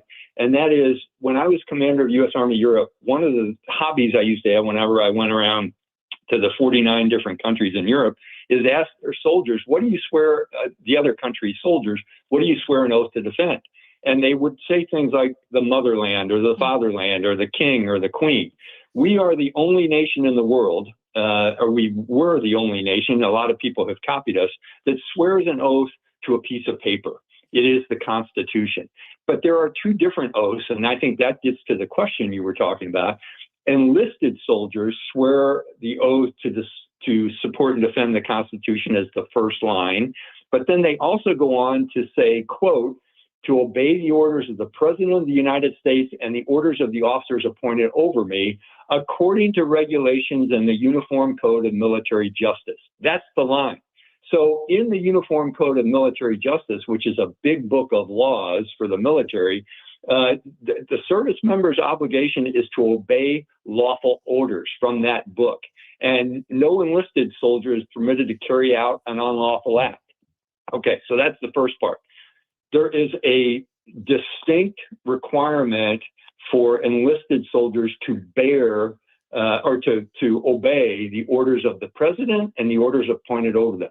Now, the Constitution, and George Washington figured it out early on as they were doing checks and balances, because the officer's oath says something different. It's shorter in words, it's heavier in weight. Officers swear to support and defend the Constitution. Then they say, I will bear true faith and allegiance to the same, and that I will well and faithfully discharge the duties of the office upon which I am about to enter. And I take this obligation freely without any mental reservation or purpose of evasion. Now, all those words come from the 1700s. But what they mean when you really dissect them is an officer has a responsibility to primarily bear the oath to the Constitution, as do the soldiers. But differently, they have this obligation to, without any reservation, to provide the best orders to their soldiers, because they know they are protecting the people of the land, but they are also caring for their troops to ensure they do the right things. It is not an oversight in terms of what Washington did back in the 1780s. Officers give orders, they evaluate the legality of orders they receive, and they act as what I call in the piece the constitutional circuit breakers that the founders intended. So they are expected by law and by professional ethics to exercise independent judgment. So all of that seems very complex, doesn't it? But it's telling you that officers that are placed between the Constitution and the soldiers have to interpret what's legal and what's not. Now, the big thing that's part of this debate is the fact that the so-called seditious six, as Secretary Hegseth called them, we're addressing soldiers directly and saying you have the requirement to not obey illegal orders. And that's true, because orders don't just come from officers. You could have a sergeant telling a soldier, hey, go murder that person or go steal something. Well, those are illegal acts. So every soldier has the responsibility to not do illegal or unlawful things, and to disobey any order that they get from anyone to not do that. But an officer specifically is tasked to do that and not pay attention necessarily to obeying anyone that gives them an illegal order. Does that all make sense? It does. And so the question I have is, if you're being generous, you could say that somebody like Mark Kelly is tacitly endorsing military members to just disobey any order they don't like. And so is that what's happening here? I don't think that. I'm going to push back on that. That's not what he's saying at all. Because within the UCMJ, there's also a section that says what soldiers should do if they think they're getting an illegal order. They should talk to their commander. They can talk to the inspector general or a judge advocate general to determine whether or not the order is legal. And then if they still feel that there's problems with it, they should obey the order if everyone's telling them the order is legal, and take it up later. But so that was not part of the statement of don't obey illegal orders. The statement was don't obey illegal orders. There was no caveat to that. I wanted to also ask you about Ukraine agreeing to core terms of the U.S.-led peace deal. This is a new development. I'm seeing the kind of the official word coming out this morning. So what do you make of this agreement between Ukraine and the United States, and what do you make of those core terms of the deal? Well, what we don't know yet, Amy, and it's a great question because I've been monitoring that this morning as well. I don't know what the core terms are. The only thing that I know is the original 28 terms that they were given, which allegedly flowed from a Russian operative, were not very good for Ukraine across the board. So what I would suggest is President Zelensky of Ukraine has some requirements from his people and from his constitution and his government. And they are to protect the people, first of all, to maintain the sovereignty of his territory, and to ensure that his feelings was he believes that the war crimes that have been committed against Ukraine and its population should result in some kind of action against those who committed those crimes. There's an estimated over 100,000 elements of war crimes that have been committed in terms of the kidnapping of babies, the killing of civilians, the striking of hospitals and apartment complexes, that are all considered war crimes under the Geneva Protocols and the laws of land warfare. So one of the things that President Zelensky wants to do is not only maintain the sovereignty of his territory as best he can, but also to make sure, those criminal acts are judged and brought to bear. So all these things are part of it. I don't know what's part of the agreement that is being touted this morning.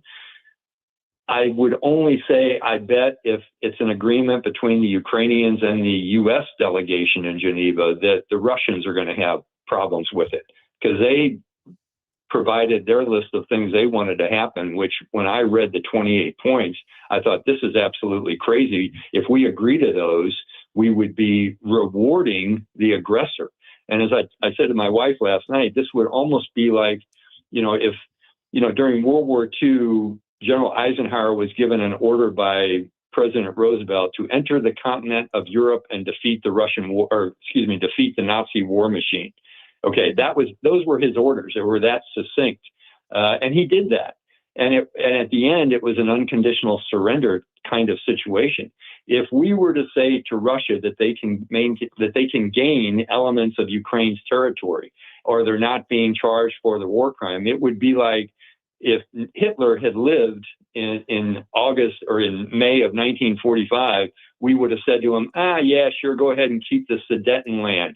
And hey, don't worry about those 8 million Jews and others that you killed in the Holocaust. And hey, if you want to, you can also install a government in France. It would be similar to that. These are the kind of things that we look at when we talk about the world order. General Mark Hertling, we appreciate your time as always. We love the conversation and the expertise, and it's always enlightening to talk to you. Thank you. Well, thanks, guys. You have a happy Thanksgiving too, okay? Same to you. Yes, thank you so much. And Ron, to point out, people can read some of the pieces that General Mark Hertling has written in the Bulwark, because he has a piece out about Ukraine. He has a piece out that will be coming out soon about Thanksgiving in the military. That is retired U.S. Army Lieutenant General Mark Hertling, St. Louis native, with us here on KMOX. And a bit of breaking news that we are finding out about now. Multiple people are reporting, and this is in the baseball world. Jon Heyman, Jeff Passan alike are reporting that Cardinals pitcher Sonny Gray has been traded to the Boston Red Sox. So we do not know what the return is for Sonny Gray, but what we are hearing from multiple reports is that the Cardinals have made their first big move of the offseason. They have traded Sonny Gray to Boston. We'll have more on that certainly coming up here in the coming moments. And also Gas House Gang at 12 o'clock with Tom Ackerman, Bernie Miklasz, and me from noon until 1 on 104.1 FM KMOX. At Cardinal Glennon Children's Hospital, every moment with our patients is a gift. This holiday season, you can be the reason children have hope as they fight serious illness and reach milestones once thought impossible. Your gift provides life-saving care to those who need it most. Please donate today at treeofhope.org and be the reason a child has hope for tomorrow. Hey guys, Dave Glover here for the Dave Glover Show. So, what is my show? My show is 4 different people living 4 different lives, all coming together every day between 1 p.m. and 5 p.m. to talk about life, actual life, not so much headlines or did you see what Trump did today or XYZ. Never predictable because I never know what I'm going to talk about from one segment to the next. So it truly is unique and unpredictable. Join us. 104.1 FM KMOX. Now, KMOX weather from the Saliga Heating and Cooling Weather Desk. We are sitting at 55 degrees, some drizzle around the area this morning, very cloudy, a high of 60.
to fall, as they say here, Tom Ackerman.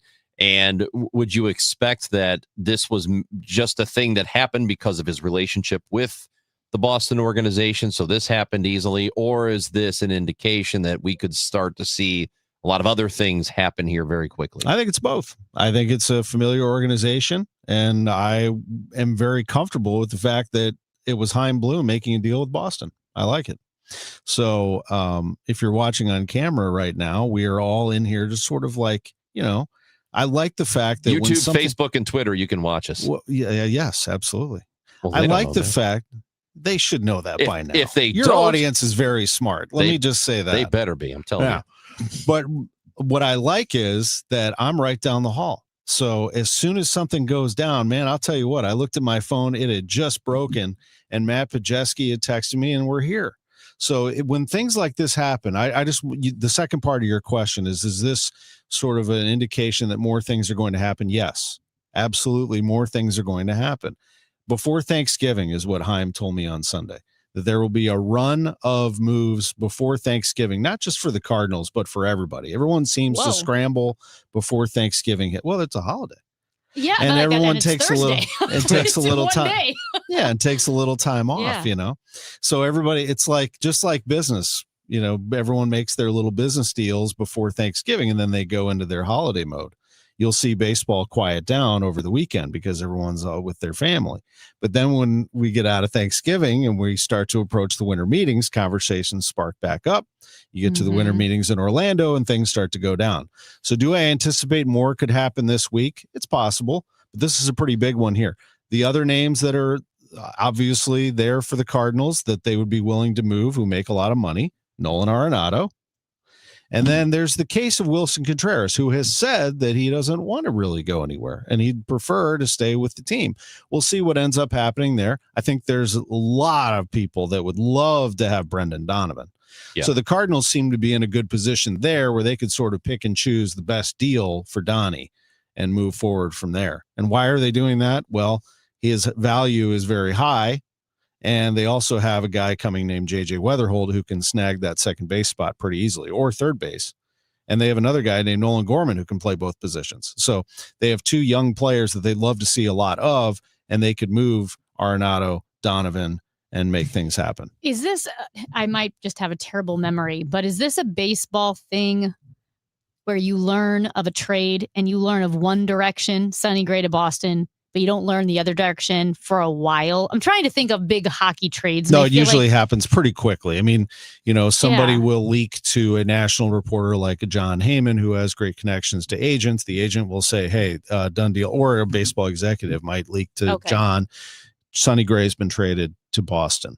Now they try to figure out what's the rest of that deal. And once they complete all of that and all of that gets approved, then they announce it and then it gets out. But yeah, that happens pretty much every time. I know everyone wants to know like the full trade right away, but that's not how it works. So I know the difficult one is Arenado, that the Cardinals would like to have been able to deal him before, but he exercised his no trade clause. He had the ability to do that. And now it might be more challenging to make that move happen. But what's the likelihood of them being able to pull something off and make it work for everybody? For which player in general? Arenado. I'd say very likely. Yeah. I'd say I'd be surprised if he wasn't moved at this point. I think that this is another indication that that's going to happen. Now, I mean, I think that doesn't mean that if they move Arenado, then they're going to keep Donovan or something. I think there's going to be significant turnover here, folks. I think you need to be prepared for that. There are going to be a lot of players on the move and some that people might not want to see moved, but the Cardinals are building for the future and they are going to assemble arms. Let's just make that clear. Chaim has made it very clear on our radio station. His priority is pitching. So speaking of that, Jeff Passan is now reporting, here's the full trade. Boston has received Sonny Gray and cash from the Cardinals. The Cardinals receive left-handed pitcher Brandon Clark and right-handed pitcher Richard Fitz. All right. Well, so there you go. Those are your two guys. I don't know much about either of them. Well, Clark is considered to be a breakout prospect for the Red Sox. He was most recently featured on MLB.com as such, a 2024 draft pick, a first, choice by a lot of people to be one of the prospects on the way. This goes back to last week when he was featured at MLB.com as part of the Red Sox prospect coverage. He's only pitched 38 innings in pro ball, 6'4", with a fastball that touches triple digits. Those are hard to find. This is Brandon Clark, a lefty who can throw heat at 100. I'll take it. And Richard Fitz has played, it looks like, 15 games total over the course of a couple of years. He's pitched in 15 games total over the course of a couple of years for the Red Sox with an ERA of 3.97. So that's only what, 65 innings? Right. Clark was the number 29 prospect when he began the season in the Red Sox organization. He is now number 5. Hello. That's quite the climb. I like that a lot. Do you like that, Amy? Going from 29 to 5? I do. That works. So, this is kind of what MLB.com and MLB Pipeline, they do a really good job. 22-year-old. He releases it from a 3/4 release point, long arm action, high leg kick, elite extension, and a bit of deception, touching 97 miles per hour in high school. He's added another 3 ticks on that since. So again, he's up to 100 miles an hour. The pitch doesn't get as many whiffs as you might expect given the velocity, but the downhill plane on the pitch has enabled him to rack up massive ground ball numbers, according to the scouting report, and what makes him stand out as a prospect. So that's nice. So again, if you're just tuning in, the Virginia native Brandon Clark, who grew up a Red Sox fan, is now going to be talking about birds on the bat because he is now a St. Louis Cardinal. This has not been officially announced by the club just yet, but it has been widely reported that Sonny Gray has been traded to the Red Sox for not only Brandon Clark, but for pitching prospect Richard Fitz. Now, old Dickie Fitz, the right-hander. Derek has checked in and said that Sonny did indeed agree to waive his no-trade clause, and the deal is going down. These players that have been announced by Jeff Passan, again, have not been announced by the clubs. I think that's another thing to mention, actually, because occasionally the teams will announce the trade and you'll be like, well, wait a minute, where did that guy come from? Or what's this addition to the deal? So it's not official until the teams announce it, but that's where usually we're headed. Passan right doesn't now. get it wrong. No, Passan doesn't get it wrong, but there may be an addition to what he there's said. somebody else, yeah. So it's correct that they got those two, or there could be something else. But for right now, that's what we've got, and that's our report on Clark. And I got to tell you, initially, of course, I like it. I mean, that's a 6'4" lefty who can throw heat, who is considered to be the number 5 prospect in the Red Sox organization, and you relieve yourself of a lot of money and Sonny Gray goes elsewhere. I'm good. I like a high leg kick too. I know you do. I knew that report would get you excited. Yeah. So, Amy, it's fancy. Doesn't do a whole lot for me. It should. It does nothing for me. I saw her when I was describing. She was locked in on the leg kick. Just the whole breakdown. That was my favorite part. I like the breakdown. Yeah. Well, it should. It's like a glove save. It's fancy. It's razzle dazzle. It's baseball. If you love the game, hard. You gotta love Just a little throw the ball razzle-dazzle. by people. I don't need you to be fancy. I'm excited about with all this your guy. dazzle or razzle. Yeah. So just get people out. Don't look at numbers because there just aren't enough appearances right now for either of these guys. I mean, we're talking about a guy who has been in single A. I mean, this isn't someone who's going to come up and just start winning games for the St. Louis Cardinals, but they're going to plug him into the organization. So there you go, Brandon Clark and old Dickie Fitz. Played in 1927. That's right. Sonny Gray has been traded to the Red Sox. So, Tom Ackerman. Yes, sir. You, Bernie Miklasz, me. How about the Gas House Gang at 12 today? How about we talk about that? And are they done? I mean, is there something else that could go down today? I don't know, but we're coming up at noon and there will be, and it's just Bernie today. I mean, we're going to break this thing down today. Unless, Matt, you want to, we'll just discuss this right now over the air. If we want to find somebody to talk about what the Cardinals have acquired from Boston, we could dip into that. I can help with that. How could we not do something like that? It doesn't seem like we have to. We track down somebody in Boston to talk about what the Cardinals received in return and break this thing down.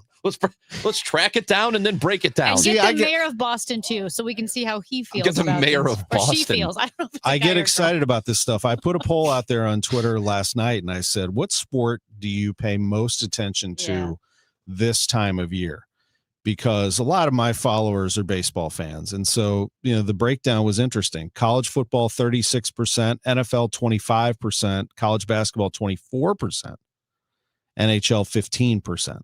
So it was closer than I thought, but some people commented hot stove baseball. This gets people excited. I'm excited about it too. I like a little action here, and there's going to be a lot more from the Cardinals. We appreciate you, dude. Thank you, guys. Talk to you at 12 o'clock on 104.1 FM, KMOX. Sonny Gray traded. I'll step in if something else happens. Awesome. Bye-bye. And you need to know that, less than a week? We are under a week, and that it's happening, baby. FanDuel's coming live to Missouri, and there's nothing like watching Thanksgiving football, because that's what's happening this week. And football fans in Missouri, FanDuel is about to make it even better, because with points giving, all FanDuel customers in Missouri get $1 in bonus bets for every point scored in the Chiefs-Cowboys game. So, for example, if the final score is 24-21, you get $45 in bonus bets. Doesn't matter if you've already signed up for FanDuel or you've been waiting for the right moment to join. You can do it at FanDuel.com/Missouri. That's FanDuel.com/Missouri to score bonus bets for every point in the Chiefs-Cowboys game. Enjoy a football feast with points giving on FanDuel, coming soon to Missouri. 21 plus and present in Missouri. Gambling problem? Call 1-800-GAMBLER. Opt-in required. Bonus issued as non-withdrawable bonus bets, which expire 7 days after receipt. Restrictions apply. See terms at sportsbook.fanduel.com. This holiday season, experience the power, the intensity, the legendary sound of Trans-Siberian Orchestra. Coming to Enterprise Center for 2 shows, December 23rd at 3 p.m. and 7:30 p.m. A portion of the proceeds from the 3 p.m. show benefits Siteman Kids at St. Louis Children's Hospital. Trans-Siberian Orchestra, 2 shows, Enterprise Center, December 23rd. For more information, KMOX.com/events. Sponsored by Progressive. We make the claims process easy so you can get back on the road in no time. It's why over 43 million drivers trust Progressive. See for yourself at Progressive.com. I'm Ed Evans, CEO of Consumer Cellular. Ever wonder why Big Wireless wants you on an unlimited plan? They probably want you to cover the cost of those 20-somethings using all that data every month. But most people 50 and up like me only use 12 gigs or less. Don't get bamboozled by Big Wireless. Switch to Consumer Cellular. Our plans start at just $20, and we use the same towers as the big guys. Join the millions who choose something better, because if you're not using all that data, you're probably getting used. Call 1-888-FREEDOM. Visit consumercellular.com/facts or a store near you. Plans include $5 credit for auto pay and e-billing. See site for additional facts. At LendSeek, we know running a business takes heart, hustle, and sometimes a little help.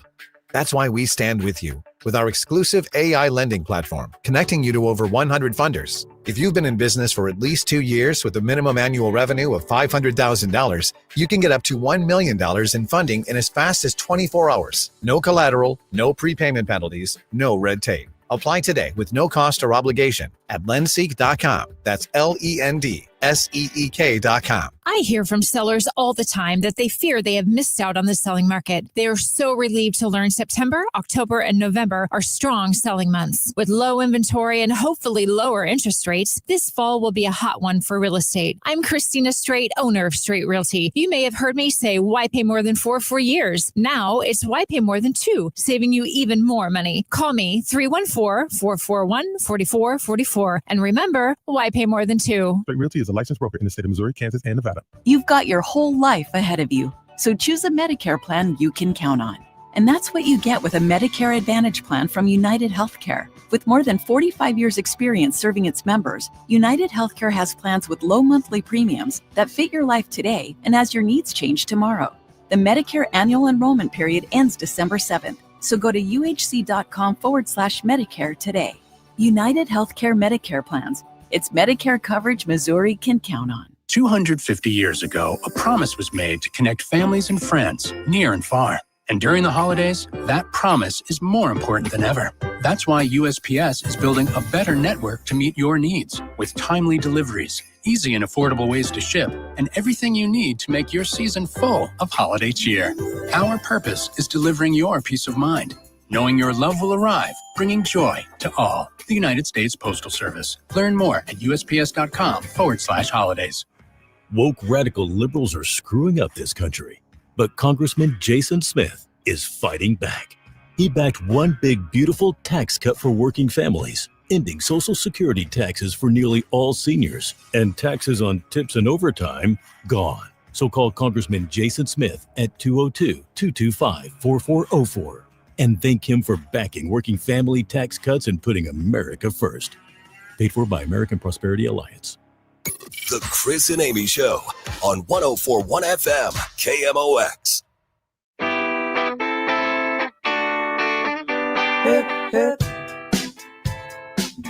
Chris Ranji, Amy Mar-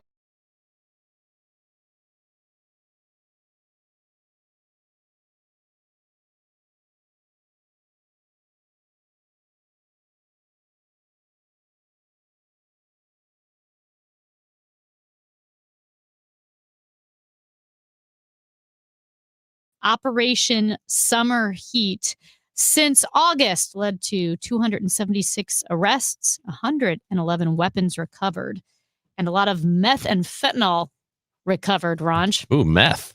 Yeah. Hey, speaking of recovering something, I do have to ask Matt Pajeski one thing. You were creeping on your neighbors the other day? Well, it's a long story. What do you mean? So I was on my neighbor's porch looking in their windows. Nice. Wait, are you the Manchester Peeping Tom? No. Were you the Clayton Peeping Tom? I might be Clayton Peeping Tom. Long story short, I had an Amazon package delivered to me. Well, actually, it was delivered to my neighbors by mistake. I had seen that through the Amazon app. I had a package delivered, and it wasn't to be anywhere to be found on my porch. So I saw the picture that the driver took on the app. Yeah. I'm like, this is not my apartment. So I did a little walk around my neighborhood to find the correct looking porch that was in this picture. Turns out it was just across the street. Okay. So I see my package, but it is in the lobby of this apartment building, and the door is locked, and I can't get in. And I feel so guilty. Like I'm having to steal my own package from somebody else's porch, and I can't get to it. It's so close, but so far. I see it through the window, and I can't. And so I'm waiting for 5 minutes to see if somebody will come or go and let me in. There's nobody there. I come back again later at night, nobody. So I just have to leave a Post-it note on the door saying, "Hey, my name's Matt. I'm from across the street. Could you please return my package?" And somebody actually did. I was so grateful for that That's person. wild. Yeah. I can't believe they did that. I know. Because I feel like most people would have just ignored the note and said, that's not my problem. Or taken it for themselves. Yeah. Was it something good to take? No. No. You want to know what it was? Yeah. Lamp oil and wicks. What? I've got an oil lamp now, and I gotta buy some lamp oil. Okay, Ebenezer, is that a fire hazard? No, I mean it's worked for hundreds of years, right? I think they stopped though. They invented electricity. Yeah, anyway, isn't it whale blubber now? Isn't that what they use? They stopped doing that to the whales. Oh. At any rate, I'm glad you got your package back. Good job, buddy. Hey, meanwhile, I was talking earlier. In fact, Mayor Kara Spencer brought it up, the Salvation Army and the great work they're doing in St. Louis. And I am so honored to chair the Red Kettle campaign this year. And the Salvation Army's Greater St. Louis Red Kettle campaign is off and running through December 31st. Here's the thing. As we've been talking about for weeks now and months, the need this holiday season is greater than ever as people face financial challenges, especially in our area. People lost homes, cars, whole neighborhoods, all of their belongings. We do really need to help our neighbors this year. For some people, the Salvation Army is providing a home, a safe haven. For others, they're helping them, get over addictions. Maybe they're helping with providing food for a family or a Christmas gift to a child who otherwise wouldn't have anything to open on Christmas morning. And so every year, it's one of my favorite things to join the Salvation Army, whether it is volunteering at a toy drive or volunteering to ring the bell next to a red kettle in front of a local grocery store, which I will be doing, or hosting a virtual red kettle, which I have. You can donate to the Salvation Army through my virtual red kettle, salarmy.us/Amy Mark Scores, salarmy.us/Amy Mark Scores. We're hoping to raise $5.6 million this year.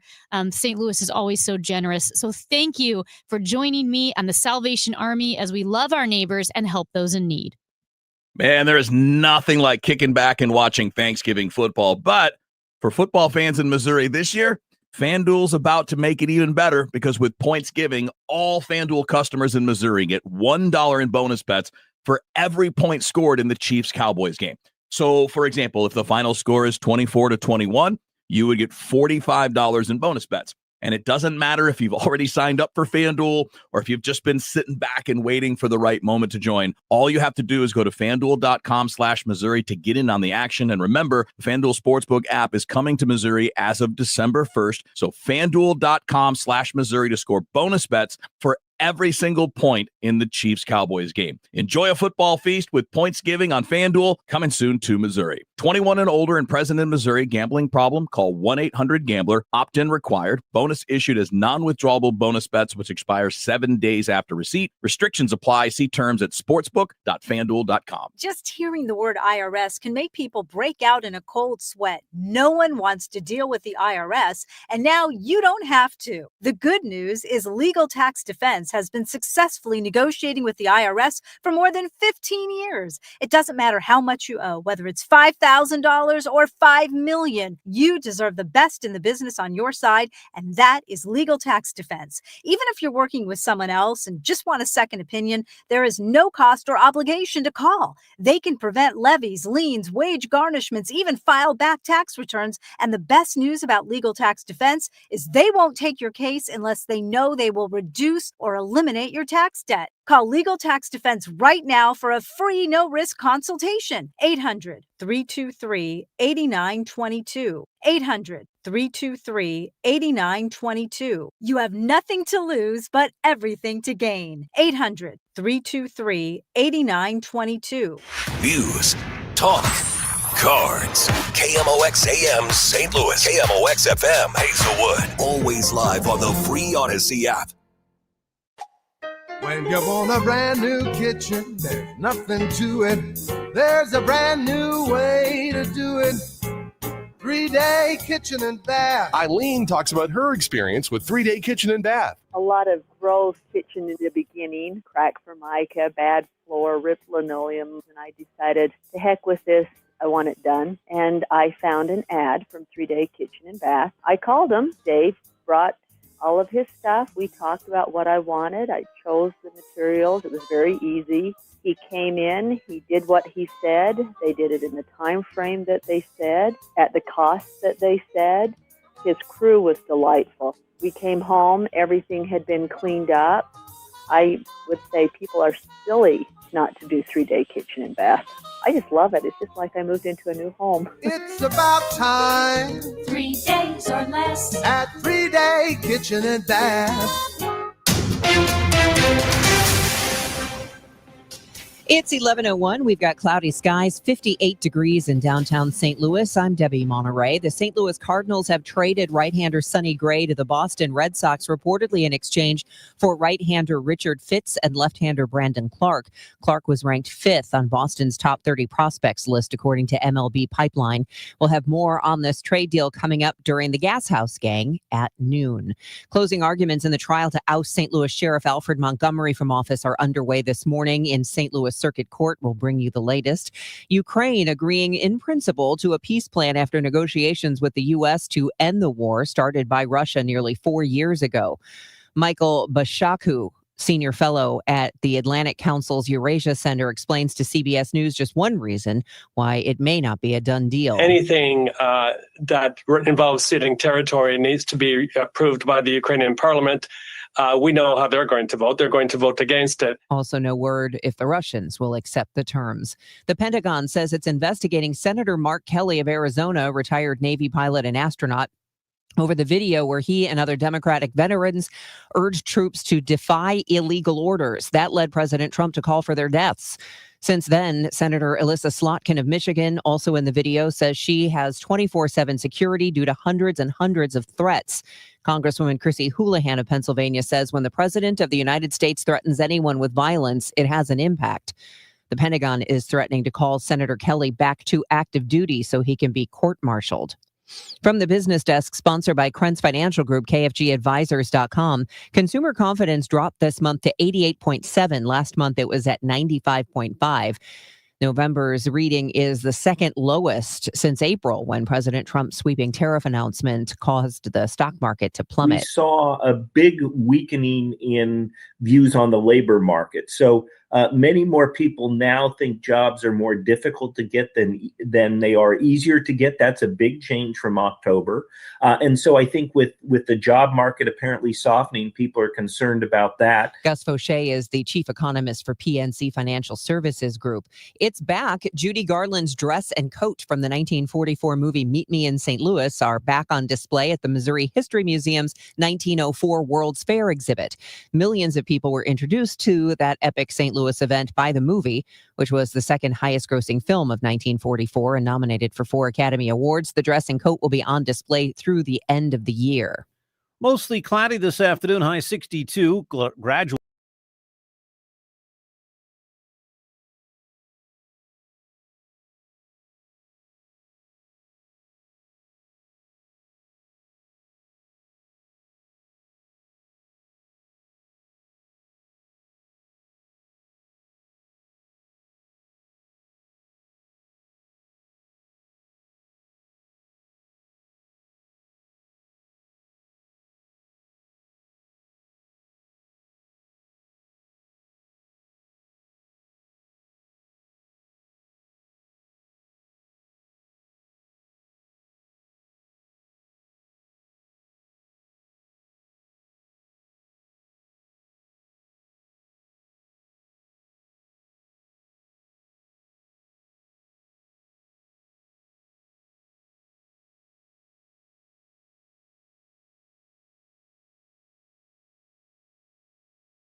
And really focus on making arrests and working with our local partners to identify violent individuals who are charged with crimes already, track them down and get them locked up. So when you use the phrase to surge resources, what does that mean? It means more people, really. I mean, we've got a lot of squads in the office that work various different things, from financial crimes to civil rights, public corruption, violent crime, obviously gangs. So what we did was we took some people who work on other matters normally and assigned a few of them more than we normally do towards the violent crime threat. And then with that, do you have the like numbers of how many, like what that surge, I don't know if you can say that or not, but when you say a surge, is it a twofold increase, a threefold increase? What does that look like? It wasn't anything that significant. Okay. It was a relatively slight increase, but the additional personnel makes a big difference because we work with other departments. We work with the other agencies in the area, like St. Louis Metropolitan Police Department, St. Louis County Police Department. And we sort of try to act as a force multiplier so we can embed these agents with those groups to go out and help them do what they do on a day-to-day basis and to enlist their help to help us do what we do. So it's a collaborative partnership. So even a slight increase in personnel can make a big difference. So you had this number of arrests, over 270, over 100 weapons recovered, close to 260 grams of meth and 2,600 grams of fentanyl have all been seized. These numbers, how out of the ordinary are they for that time period? So the meth seizure of actually we had 572 pounds of meth was a significant departure from what we normally see. There was one big operation that was taken down during this period where the bulk of that was recovered. It was an FBI case that had been ongoing for some time, but we got to a point where we could get a search warrant and eventually charges on the individual responsible for it. So that's why that number's out of line, but all those numbers are higher than normal. They're all increases. If you look at our arrests, were up 71% from last year over the same time period. So it was a significant jump in arrests and drug seizures and weapon seizures.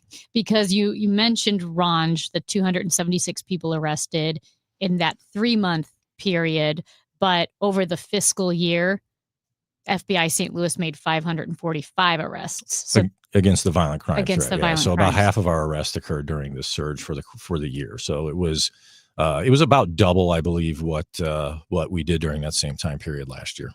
I guess with the finding the meth and the fentanyl, and I apologize for my ignorance, is this like okay, you've got it planned, you know which building it's in, and you kick down a door type thing? Usually, yeah. I mean, it's search warrants, executing search warrants. You have to have probable cause to get a search warrant. So we already know that it's in there. We know that it's in there now, and then we go in there and conduct the search warrant and try to find it. Is there there's intelligence involved, or you have informants? I'm assuming. How does that kind of thing work? Every investigation is different. I mean, some investigations utilize informants. Others, we get various means. But yeah, there's always intelligence and a long-term investigation involved before we make drug seizures. Some of these arrests were fugitive arrests, though, so they were wanted for local crimes, and we were working with the police departments to go out and help them find them and get them locked up. So this number really spans our entire violent crime threat, and they're not all one type of case or another type of case. Some of these were full FBI cases that we took down. Some of them were, like I said before, fugitives that the police departments were looking for, and we jumped in and helped them find them. And others were gang cases, so like large enterprise cases that we took down during this period of time. It's one thing to, I guess, arrest a criminal for robbing a convenience store or something. But if you're taking down whole operations where it's drugs and it's an organized crime, the ripple effects of stopping subsequent crimes, deaths, and so forth really are magnified. Yeah, that's the hope. I mean, that's kind of our strategy broadly in the FBI as we look at these enterprise level cases, especially as it relates to what we do towards violent crime. We also work bank robberies and like you said, Hobbs Act cases, which can be like an armored car robbery or maybe a convenience store robbery if it's a string thing. But our area of expertise really does lie in building these larger enterprise cases and taking those all down at one time and disrupting the entire organization and just kind of taking it out of business.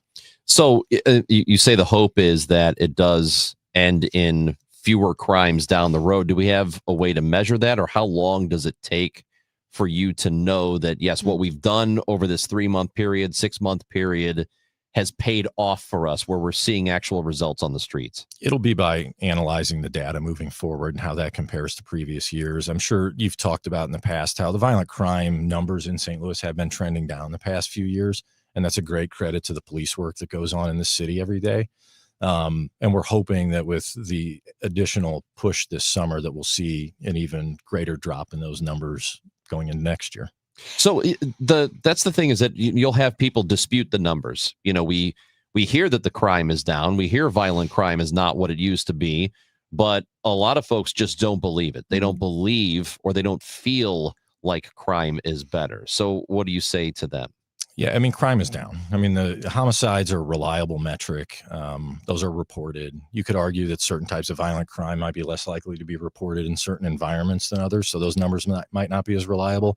But homicides are going to be reported, so those numbers are consistently accurate year over year. Those numbers are down. In terms of how people feel, I guess maybe we just need to do a better job of talking about how the numbers are down and how much safer the city has gotten over the past 4 or 5 years. And from where it peaked in 2020 and you started to see a gradual drop over the last couple of years, the drop has been pretty significant to the point where we're not at the top of the list for homicide rate anymore in the country. We've dropped down that list quite a bit. And that's, like I said before, the St. Louis Metropolitan Police Department and their homicide group has done a great job. They've allowed us to come in and help them. And I think that working partnership has made a huge difference in getting those numbers down and proactively getting out there and getting these criminals off the streets. And you've seen those numbers drop precipitously. And it's a real thing. It's not something that the city's trying to cook numbers or anything like that. It's legitimate reporting. For context, because obviously, like you said, with crime peaking 2020 and 2021 and, trying to get those numbers down from the past 5 years, which they have gone down. Do you have a number or a year to what our numbers are comparable to now? Like, is this like 2005 levels, or are they lower than 2005 levels, higher? And that was just like a random. Yeah, I don't think we're down there yet. Okay. I know, if you look at the data from the mid 90s into the mid 2000s, the numbers dropped quite a bit from where they had been prior to that. And then they rose again in the 2010s, eventually peaking in 2020, unfortunately. We're not back to where we need to be in terms of like around the turn of the century, but we're trending in that direction. And we're not going to stop working with the police department and doing what we do until we get those numbers back to where everybody in this community feels safe going about their daily business. Well, what about pre-COVID? Because I know a lot of things changed when that happened. Yeah, I mean, if you look at the numbers in 2018, 2019, they were still fairly high. They're a lot higher than they are now. 2018, 2019, I believe the city was right around 190, 200 homicides a year. It was over 260 in 2020. It kind of dropped back to that 2018, 2019 level in 2021. But now we saw, we're dropping below 150. So you're talking about a 25% decrease in homicides, even from kind of what the baseline level was between, say, 2017 and 2021, even if you ignore 2020. So that's a real decrease. And I think it's a significant decrease. But yeah, that's something we're going to continue working on. We had a texter ask about the arrests that were made. How many of those people are in jail being prosecuted versus like, well, we arrested them and now they're back on the street? Well, so that varies. I don't know the exact number of that. Obviously, whether a person is detained or not is out of our hands. That's left up to the courts, with some of these people being local arrests, like local warrants or state warrants. Probably a decent number of them have been able to bond out. But that doesn't mean they're not going to be held accountable. All these individuals were charged with crimes before we picked them up, and they're going to be held accountable for those. Some are still in lockup, but others are out on bond, but they're operating at least under the conditions of release, which is a better position to be in than them just being running around completely unmonitored. Talking with Special Agent in Charge Chris Crocker of the field office of the FBI here in St. Louis. And is there obviously you'd like to get the number down to 0, but that's just not realistic in a major city. So is there a number that you would feel like if you get in that range that we're doing pretty well overall? I mean, as low as possible, obviously, is the goal. I would say if we could get that number under 100, it would be outstanding. I mean, that has happened in the past, even when the population in the city was larger. So we know it's attainable. So that could be a nice benchmark to see us clear. What are the challenges for a city like this in terms of curbing the violent crime? Because there's always finger pointing. It's it's Democratic politicians, or it's these state laws, or whatever it is, it's making it challenging. What is unique about St. Louis, if anything, that makes it challenging to curb these numbers? I just think it's the way the city is. It's just kind of the way the city is, and it has been for a long time. Unfortunately, it's been a really violent place. I'm not going to point fingers at anybody or any specific policies. We need a whole of community approach to this. Law enforcement obviously has a big role in that through enforcement, proactive enforcement, but at the same time, the community has a role in that as well, to engage, to offer resources to people to kind of off-ramp them from potentially entering a life of violence. More resources that can be provided to these communities would be helpful. So it's really everything you hear talked about, there's truth to all of it. There's not one thing that's going to fix this problem. The city needs to find a way to be more prosperous and a better place to live and offer alternatives to the day-to-day violence that we see in parts of the city. And I think you'll see those numbers naturally come down. And when you couple that with the type of enforcement we're doing, I do think us getting back to the historic lows we saw 20 years ago is attainable. We were talking about the city and then also Operation Summer Heat, but Operation Summer Heat, it was the whole St. Louis region, correct? Right. So how big was that footprint? Did that go out, almost as far west as St. Charles? Was it concentrated? Our focus was St. Louis and St. Louis County for this, just because that's the biggest concentration of population for our area. The St. Louis FBI field office covers the entire Eastern District of Missouri, which covers Cape Girardeau up to Kirksville, down to Rolla, and sort of the eastern half of the state of Missouri. So these numbers come from that entire area, but the vast, vast majority of them were here in the metropolitan area between St. Louis County, St. Louis City, and St. Charles County, just the general surrounding region. You were talking about the relationship with the police department now. Is it, and it's been a good relationship, you've said. Is it about the police chief Tracy? Is it about the state takeover? It is what's related, what is not? Chief Tracy has a big role in that. He's been an outstanding partner for me since I've been in this position, and before when I was the assistant special agent in charge. He's been very open to working with us and letting his people work with us. But the credit really goes to the officers and the agents that work together, because that's how you establish that trust. I can talk to Bob Tracy every day and we can get along great, but if my agent and his detective don't see eye to eye and can't work together, it's not going to matter. It's the people on the ground doing the work every day, being willing to share information, to work towards a common goal and put their egos aside just to get the job done, that has made this relationship work. And that's really where the credit goes. Special Agent in Charge, Chris Crocker of the field office of the FBI here in St. Louis. We appreciate you stopping by. Good work. Everything is moving in the right direction. We like to hear that. So thank you for coming by. Thanks. I appreciate you both having me. That is Chris Crocker with us on the Chris and Amy Show, 104.1 FM KMOX. KMOX, celebrating 100 years. Presented by Purina. Your pet, our passion. Now, a KMOX pioneer.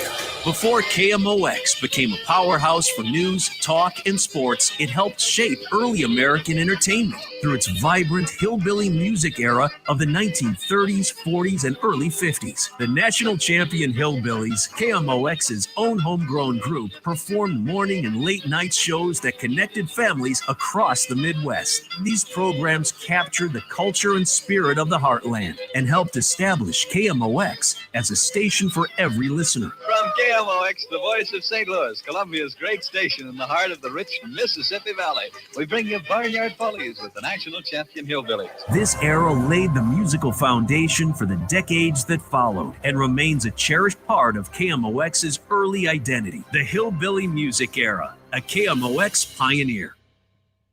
This is Congressman Bob Onder. For 43 days, the left kept the government closed, holding the American people hostage and demanding radical policy changes, including free health care for illegal immigrants. However, thanks to strong Republican leadership, the Senate voted to reopen the government and put America first. I'm thrilled to return to Washington so I can continue to vote to help Missourians, to secure our nation's borders, and to cut wasteful spending. Visit onder.house.gov to find the office closest to you. Paid for by official funds authorized by the House of Representatives.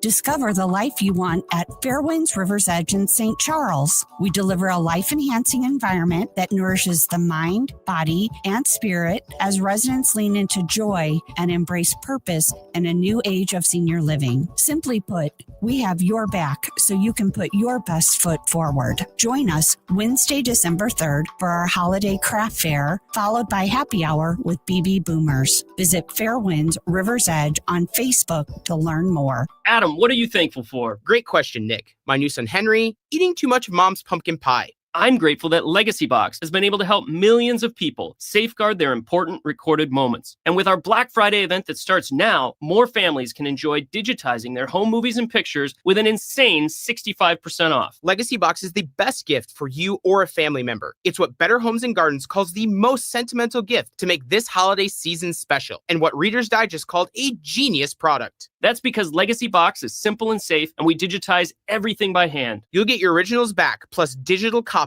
that protect your treasured tapes, film reels, and photos from floods, mold, even the decay of time. So while the stuffing is in the oven, make sure to visit Legacy Box and shop our Black Friday event to take an unreal 65% off. With limited quantities ready to ship, this deal will go fast. Black Friday starts now at legacybox.com.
Talk to Rob Bradford from our sister station, WEEI, and he will give us some insight on the guys the Cardinals got. So listen in.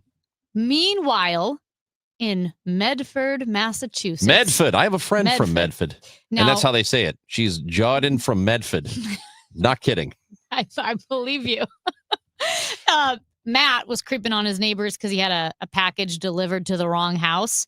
Well, in Medford, they had heating oil delivered to the wrong house. In fact, hundreds of gallons of home heating oil were pumped into a basement of a house on Linwood Street in Medford. Medford? So the oil delivery driver pulled up the wrong address and put 385 gallons of oil straight into a basement with no oil tank.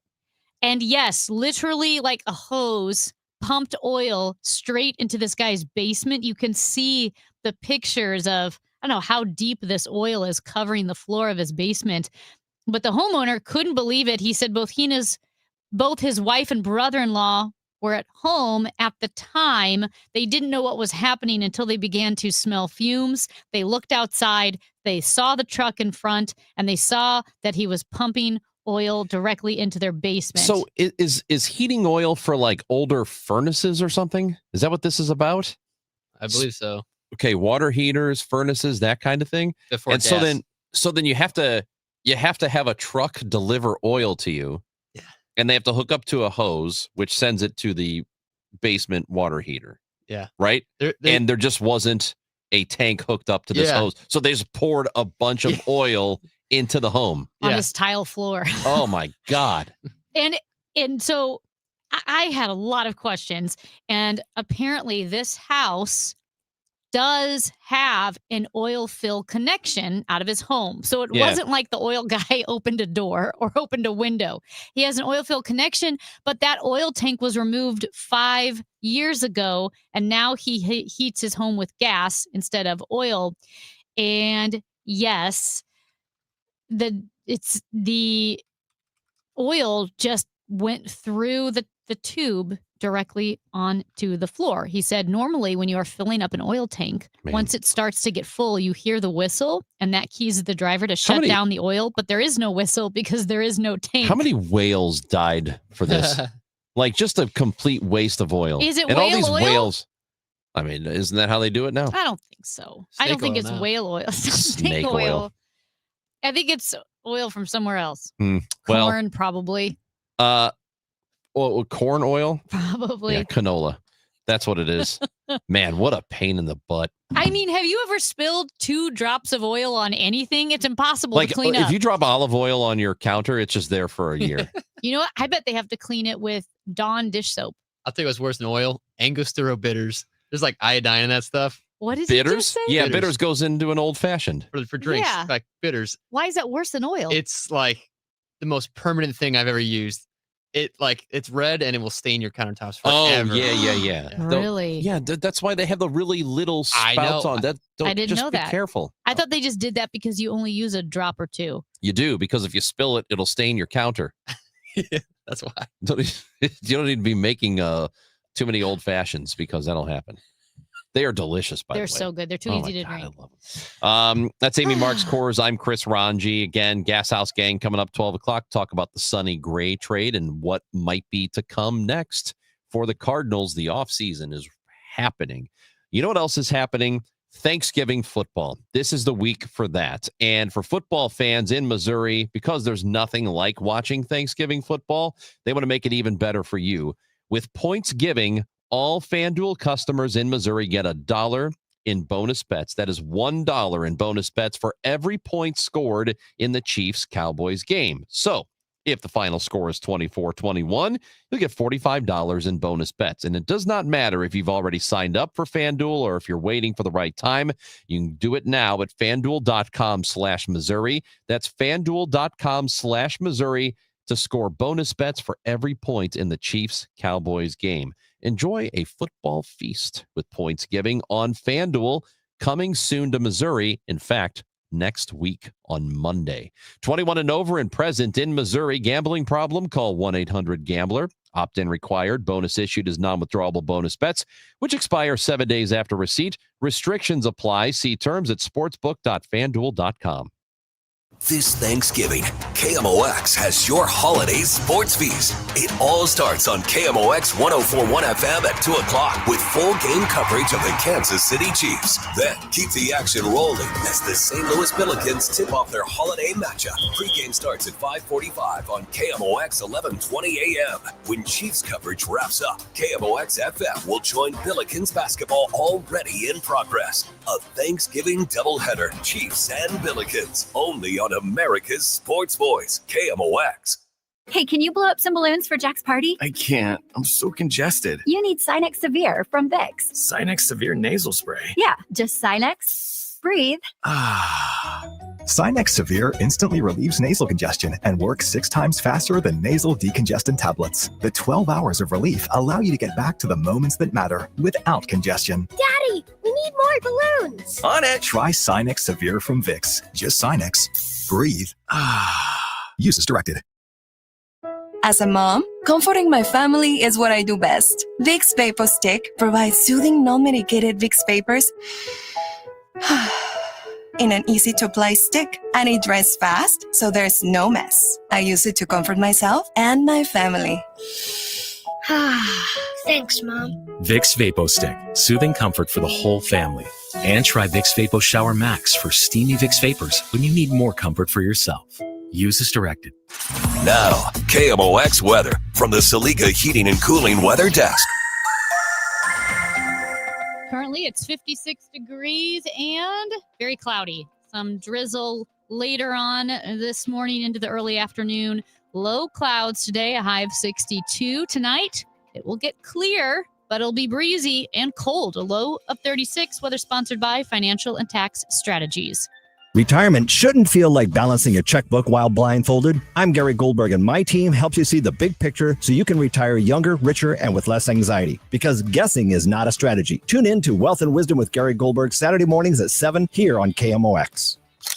Hey there, it's Steven, the owner of the Photo Pros, formerly Creve Court Camera. Each day, people bring us their family history, single photos in need of restoration, piles of photos wanting them to be scanned, boxes of slides, albums, videotapes, DVDs, and even old home movies. We take them and digitize them, or what we call scan them at high resolution, and place them on a USB thumb drive. Plus, many people want additional copies for the rest of the family. Yes, we'll make you copies. Here's the best part. You don't have to send them out out of St. Louis and have the chance of losing them. If needed, we can fix or restore the entire image or images. We are slightly higher priced than the internet, but our quality is top notch. Remember the Photo Pros, formerly Creve Court Camera. Come visit Mark, Derek, Daryl, Tony, and me, Steven, at our store. You can reach us at 314-567-3456 or Google the Photo Pros or even Creve Court Camera.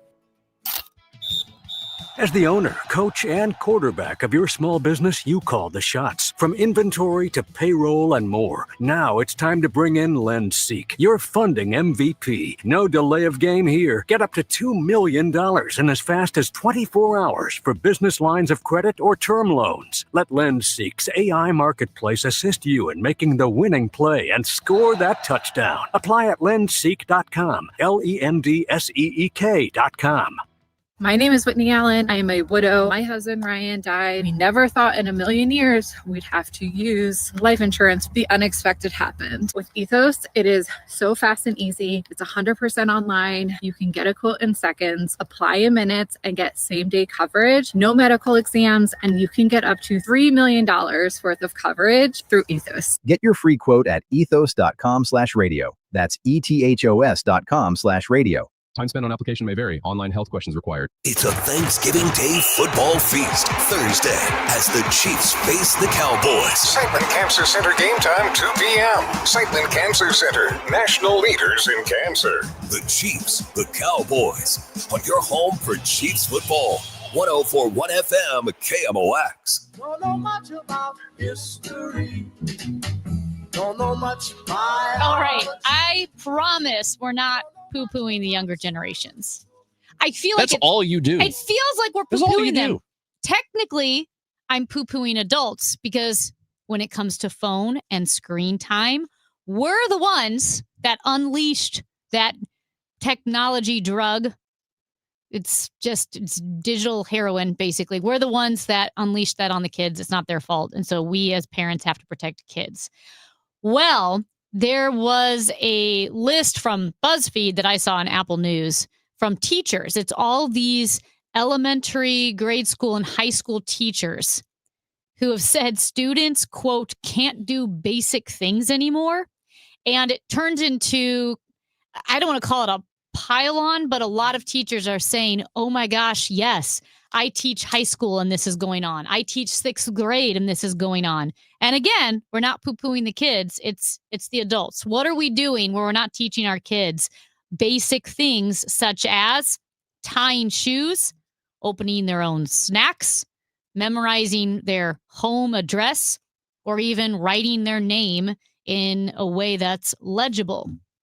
So here are just some I can't do that last one. My handwriting sucks. I will say this. It's legible, but it is adorable. It looks like a little kid. Mine? Yeah. Yeah, it's I bad. got a birthday card and it looked From me? It looked like your little baby son wrote Yeah, it. it's always been bad. I should have been a doctor Yeah. Yes, that's exactly or a right. pharmacist. Okay, so some of these, some of the themes, definitely teachers talked about resilience.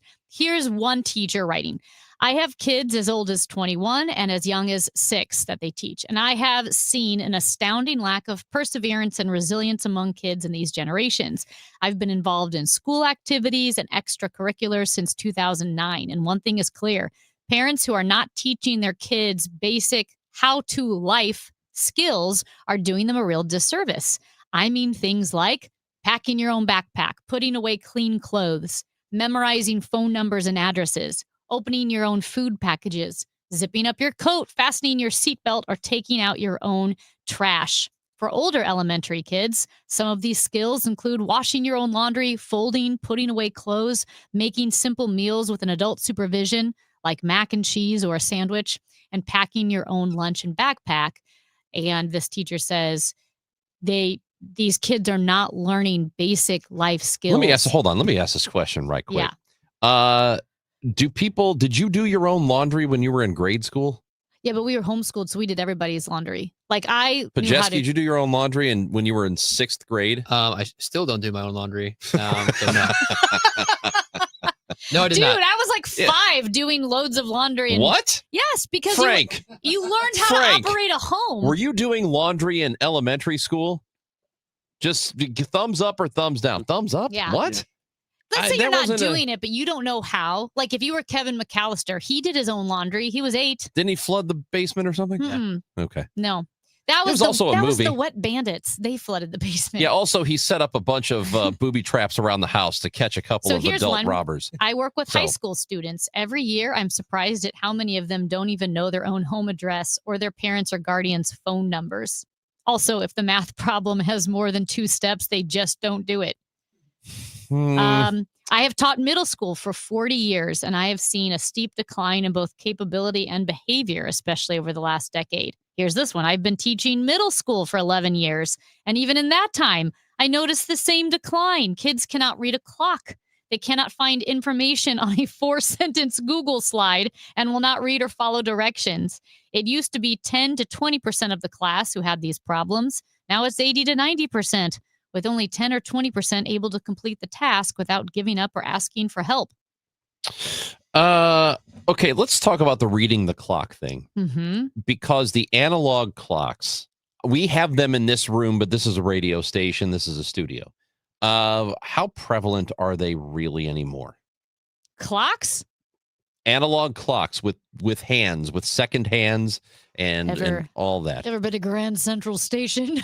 Okay, well, once in life, Pretty sure there's one a time. clock there. Yeah, once. So again, how often are kids in places where they have these clocks? Do you think it's a skill, though, that you should learn? Because it's not just, yes, it is about the clock and timekeeping and watches, and you may be in a position where you need to read that type of clock, but also it is just an exercise of simple math and looking at, okay, here's groups of 5 minutes, here's an hour. Kids can read maybe a digital where it's 5:35. Sure, their watch or phone says 5:35, but do they know what that means? Because what an analog clock provides is basically the showing your work equivalent of how time works. Mm-hmm. If you can't read a clock, then you don't know how time works. Do you know there's 60 seconds in a minute? Do you know there's 60 minutes in an hour? Do you understand how it's broken up? It's basically showing your work with how time works. Okay. I think you could still get that with a digital clock, can you not? I've taught a lot of kids how to read a clock, and I will say if they're not able to, there's a condition that's kind of like math dyslexia, and one of the students, because of her inability to read a digital or read an analog clock, I was able to help diagnose that, like something was off. So I just think it's a brain exercise. If you can't do it, there's a function that's not there. It's like a depth of knowledge. You can divide. I would say a lot of people can probably get through their lives without writing out long division, but there's a depth of understanding that comes if you know how to do long division. Yeah, and I would imagine that especially because analog clocks are not as prevalent as they once were, especially not even from when I was in school. I don't see them that often. I see them, again, at work every day because we just have them, because we have to have them. It's a little bit different. I don't know that it's the... Here's another It's one. the skill that is so necessary that everybody's going to die if we don't have them. Middle and high school principal here. A huge part of this decline is parents mistaking enabling behavior for advocacy. It's a pretty long one, so I'll skip down. He said, this year I had a parent demand a second downstairs locker for her daughter so she would not have to carry all of her materials between classes up and downstairs. And another parent... These books are heavy. Another parent accused me of, quote, giving her child scoliosis. Dude, well, first of all, backpacks, They don't have too textbooks heavy anymore. Too heavy. Those textbooks, way too big.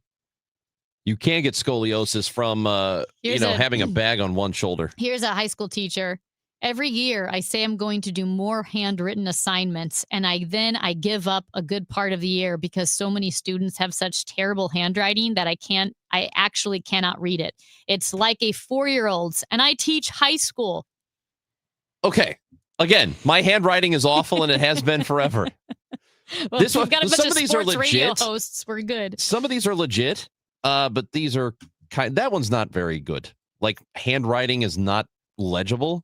I know a lot of people who cannot write well. I make my students Adults. do handwritten in class, and if I can't write it, they get marked down. I mean, I can do it. I can handwrite. It just isn't very legible. I don't This have good one is handwriting. hard to believe. I teach 7th grade, and the number of kids who still do not know how to tie their shoes is almost staggering. Wow. This is why handwriting is important. Kids are losing, this is from another teacher, losing their fine motor skills because we have them doing everything on computers.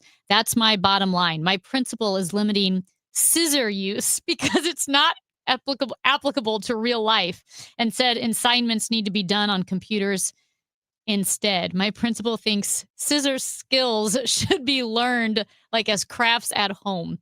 But fine motor skills when you're young, like writing, holding a pen, holding a pencil, coloring, cutting construction paper with scissors, those are fine motor skills that you actually have to learn.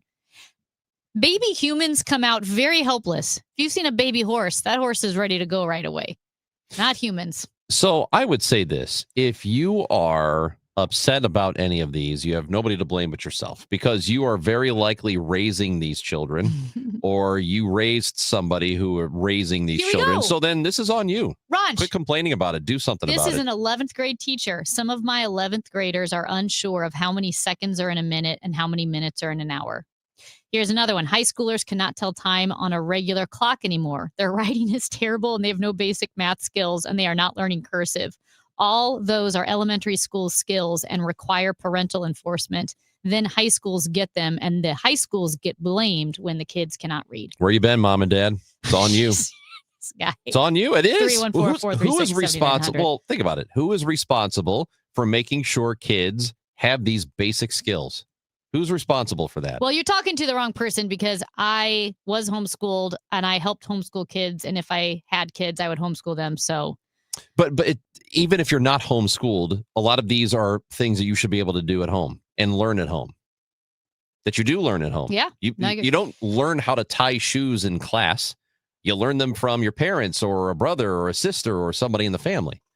That's how you learn. yeah. And there are a lot of these answers are very long, as you can imagine, right? Because some of the teachers are saying, like, I think there's several things at play. It talks about parents. It talks about social media. They say, one teacher said, we call it learned helplessness. It's not all of the kids, but I find myself acting as a parent figure for a lot of kids who simply do not know basic information and tasks. So one of the earlier ones you mentioned was that kids don't know how to pack their own backpacks. Mhm. Where does the backpack get packed? At Yeah. home. You leave home with your backpack packed. And if you can't do it, that means mom or dad are packing your bag for you and then pushing you out the door. So that also means that you don't know how to do it and your parents didn't teach you. I am currently teaching 11th graders how to read a ruler and measure. Some are 18. Some of them have kids of their own already. Parents need to be terrified of the U.S. education system. That's from an 11th grade teacher. Anyway, there are a lot. You can imagine. I mean, this blew up and it just so many people responding. And yeah, I mean, I think in a lot of ways, yes, a lot of the basic skills should be taught at home. And then there's also holes and failures in the U.S. education system where, like we were talking about this story that was in the New York Times earlier, some schools are turning back to phonics because they realized, oh my gosh, if you don't teach kids phonics, they don't know how to read. So a lot of schools are going back to the basics like phonics, going back to simple math. So there are a lot of issues at play here, and probably for every student, and those shortcomings, some of them might be more heavily from home life. Some of them might be more heavily from a school that's not doing the job, but it's a big deal. And I would say, if we are we suggesting that these kids don't have basic skills because they're just on their phones all the time or they're on iPads all the time? This one, none of these said it's parents need to teach these skills, but then one of the teachers said it's parents, and some of it is social media, some of it's just neglect to teach them that. It's a whole combination of things. Yeah, but so all of it really boils down to we're not spending time. Parents are not spending enough time teaching these basic things to their kids because they just, here, look at your phone. Look at the phone. Let that occupy you so I don't have to do it. And because that's all they ever do, they never learn to do these other things, right? So, I mean, it really all of this comes down to parenting more than anything else. Teach your kid how to pack a backpack. Teach your kid how to tie shoes. You could teach your kid how to read a clock. If you think that's important, then what's interesting, teach them like that. I said, I'm just such an advocate of homeschooling because part of my school obviously was learning how to do laundry But again, it's not just homeschooling. You can do it it's if you're both. not homeschooling. Right. But I learned a lot of stuff at home, even though I went to public school. Some people have talked about the gentle parenting, where they call it learned entitlement, where a kid can argue back over everything. Why do I have to do this? I don't want to do this. And just negotiating. Parents need to take authority back. But then there are also parents who are working and who are busy and trying to teach their kids like packing a backpack, but are shocked to learn that their kids are not learning phonics at school. They're not learning how to use a ruler and measure at school. They're not learning how to read a clock at school. Because I will say, my textbooks had those things in it. My math, when I was very young, kindergarten, first grade, you had to read a ruler. I mean, that was part of the textbook, and you had to learn. We would always tell time, and a lot of the word problems were, if it's 5:32, what time will it be in 17 minutes? Show your work on the clock. And you would draw the hands. I remember that, Saxon math. And so, I think that's what I'm saying is it's multiple layers here for sure. Well, definitely. And it all starts at home with what you do. As we go to break here, for example, the one that you read about the educational videos that kids can't watch an educational video longer than 3 minutes. That's an attention span problem. That's the kind of thing that starts at home. So if you're just saying, here, watch the iPad and occupy yourself here, that's on you, mom and dad. And that is not on your teacher. Another 618 said exactly what I said. I really struggle with this whole idea of gentle parenting. I think it's terrible. It does not do it does a disservice to kids. And that's what this 618 says. Gentle parenting is going to come back as an entitled kid. That is 100% true. The Gas House Gang happens at 12 o'clock. We'll talk about the Sonny Gray trade and what might be to come next for the Cardinals. Bernie Miklasz, Tom Ackerman, and me. So you'll want to stick around for that. Until then, Chris and Amy on KMOX. You've got your whole life ahead of you, so choose a Medicare plan you can count on. And that's what you get with a Medicare Advantage plan from United Healthcare. With more than 45 years' experience serving its members, United Healthcare has plans with low monthly premiums that fit your life today and as your needs change tomorrow. The Medicare annual enrollment period ends December 7th, so go to uhc.com/Medicare today. United Healthcare Medicare plans. It's Medicare coverage Missouri can count on. This is Todd Krentz with Krentz Financial Group. For over 6 decades, we have helped St. Louis families and businesses plan with purpose and live with confidence. Selling your business is a major milestone. Before and after the sale, our role is to help cut through complexity and create a clear financial strategy focused on your legacy. We often coordinate with your attorney and CPA to ensure everything is aligned so your plan not only fits today, but continues working for you in the future. Your goals, our mission. Start today at kfgadvisors.com. Securities offered through Raymond James Financial Servicing. Member FINRA/SIPC. Prince Financial Group is not a broker-dealer. This holiday season, the Dave Glover Show is excited to partner with Hardee's and Operation Food Search for the Holiday Food Drive. While supplies last, stop by any metro area Hardee's and make a donation of at least $1 to benefit Operation Food Search and receive a limited edition DGS holiday sticker. All donations will benefit Operation Food Search to help children and families facing food insecurities. Get all the details about the campaign or to make an online donation, head to KMOX.com/events. Renewal by Andersen is the #1 window and door brand for customer service. Schedule your free inspection today. Call 877-WINDOWS. That's 877-WINDOWS. Or head to rbastl.com. When you want a brand new kitchen, there's nothing to it. There's a brand new way to do it. 3-Day Kitchen and Bath. Maureen talks about her experience using 3-Day Kitchen and Bath. I had for years been dreaming how I wanted my kitchen down to every detail. When 3-Day Kitchen and Bath came, they were thrilled to death that I knew exactly what I wanted. They came back with a drawing and it was perfect. It was exactly what I wanted. They came in, they did their thing, and it turned out as perfect as I imagined. the quality of it is beautiful. It's amazing. It is beautiful. They were efficient. They were trustworthy. The recommendations were unquestionable, and they were going to do exactly what I wanted. I had a lovely experience. Start your remodel today by visiting 3daykitchen.com. At 3-Day Kitchen and Bath. If you're drowning in IRS debt and can't afford to pay, then you need to take advantage of special IRS tax programs that are available and free yourself from IRS collection efforts once and for all. Due to the financial hardship consumers are facing throughout the country, the Internal Revenue Service has made it easier to settle delinquent tax problems. An open phone line has been established by Community Tax for consumers to call and see if they qualify. Take down this number or store it in your cell phone, but call the Community Tax Helpline at 800-269-3454.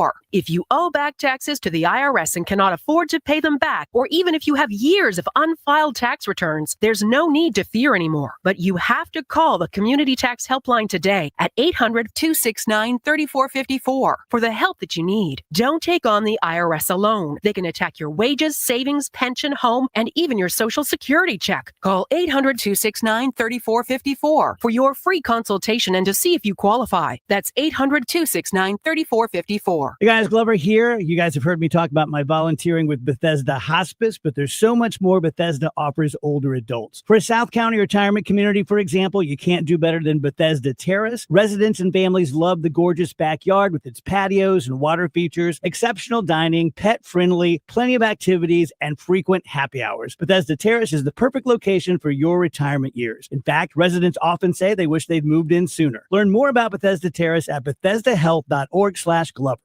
Chris Ranji, Amy Marks Kors. The Chris and Amy Show on 104.1 FM, KMOX.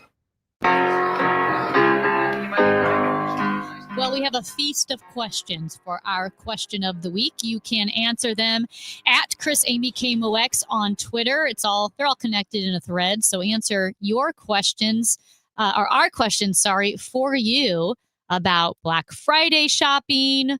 Which is the best pie? When do you put up your Christmas tree? Very delightful holiday questions. Okay, let's stick with pie. There was a survey, Ranj, about the most popular pies by state. And this is from Google. So it's not from like rumpeldumper.com.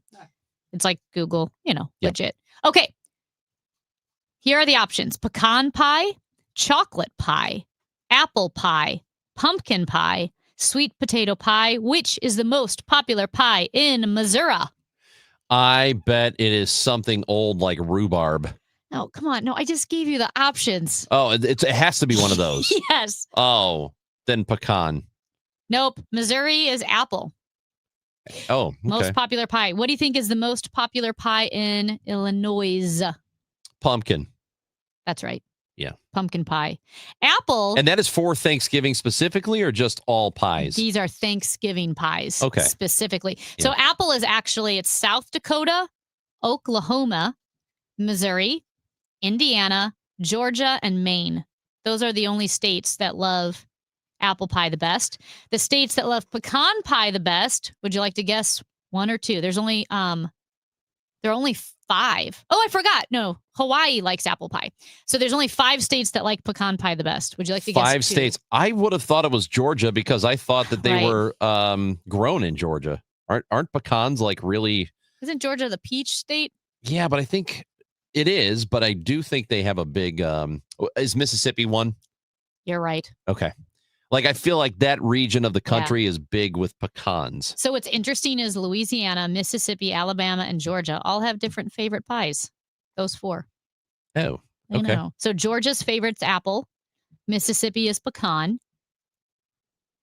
Alabama's favorite is chocolate pie. And Louisiana's favorite sweet potato pie. So Harambe tweeted at us at Chris Amy KMOX and says the best pies are the ones filled with cream. I agree. Yeah, like any sort of like Boston cream pie or something like that. Do you like banana pie? Hell yes. Coconut cream pie? Oh my God, let's go. My mom makes a French silk Dude. pie, a chocolate French Dude. silk pie So good. for Christmas. It's just the absolute best. All right, we'll be back tomorrow at 9 o'clock for the Chris and Amy Show. It's your pre-Thanksgiving show. If you're driving tomorrow somewhere, we'll keep you company. And we're going to be a lot of fun tomorrow. Yeah, we're going to be a lot of fun. We'll try tomorrow. to be happy and in the holiday spirit. Except for the times that we're not. Well, if you missed anything on this show, Odyssey app, iHeart app, or wherever you get your podcasts, Chris and Amy Show is there. Your smart speaker has it too. Say, play the Chris and Amy Show, and it will do that for you. But you are going to want to stick around next. We've got Bernie Miklasz, Tom Ackerman, and me, Chris Ranji, for the Gas House Gang. The Cardinals made a trade today. We will talk about that and more on 104.1 FM KMOX next.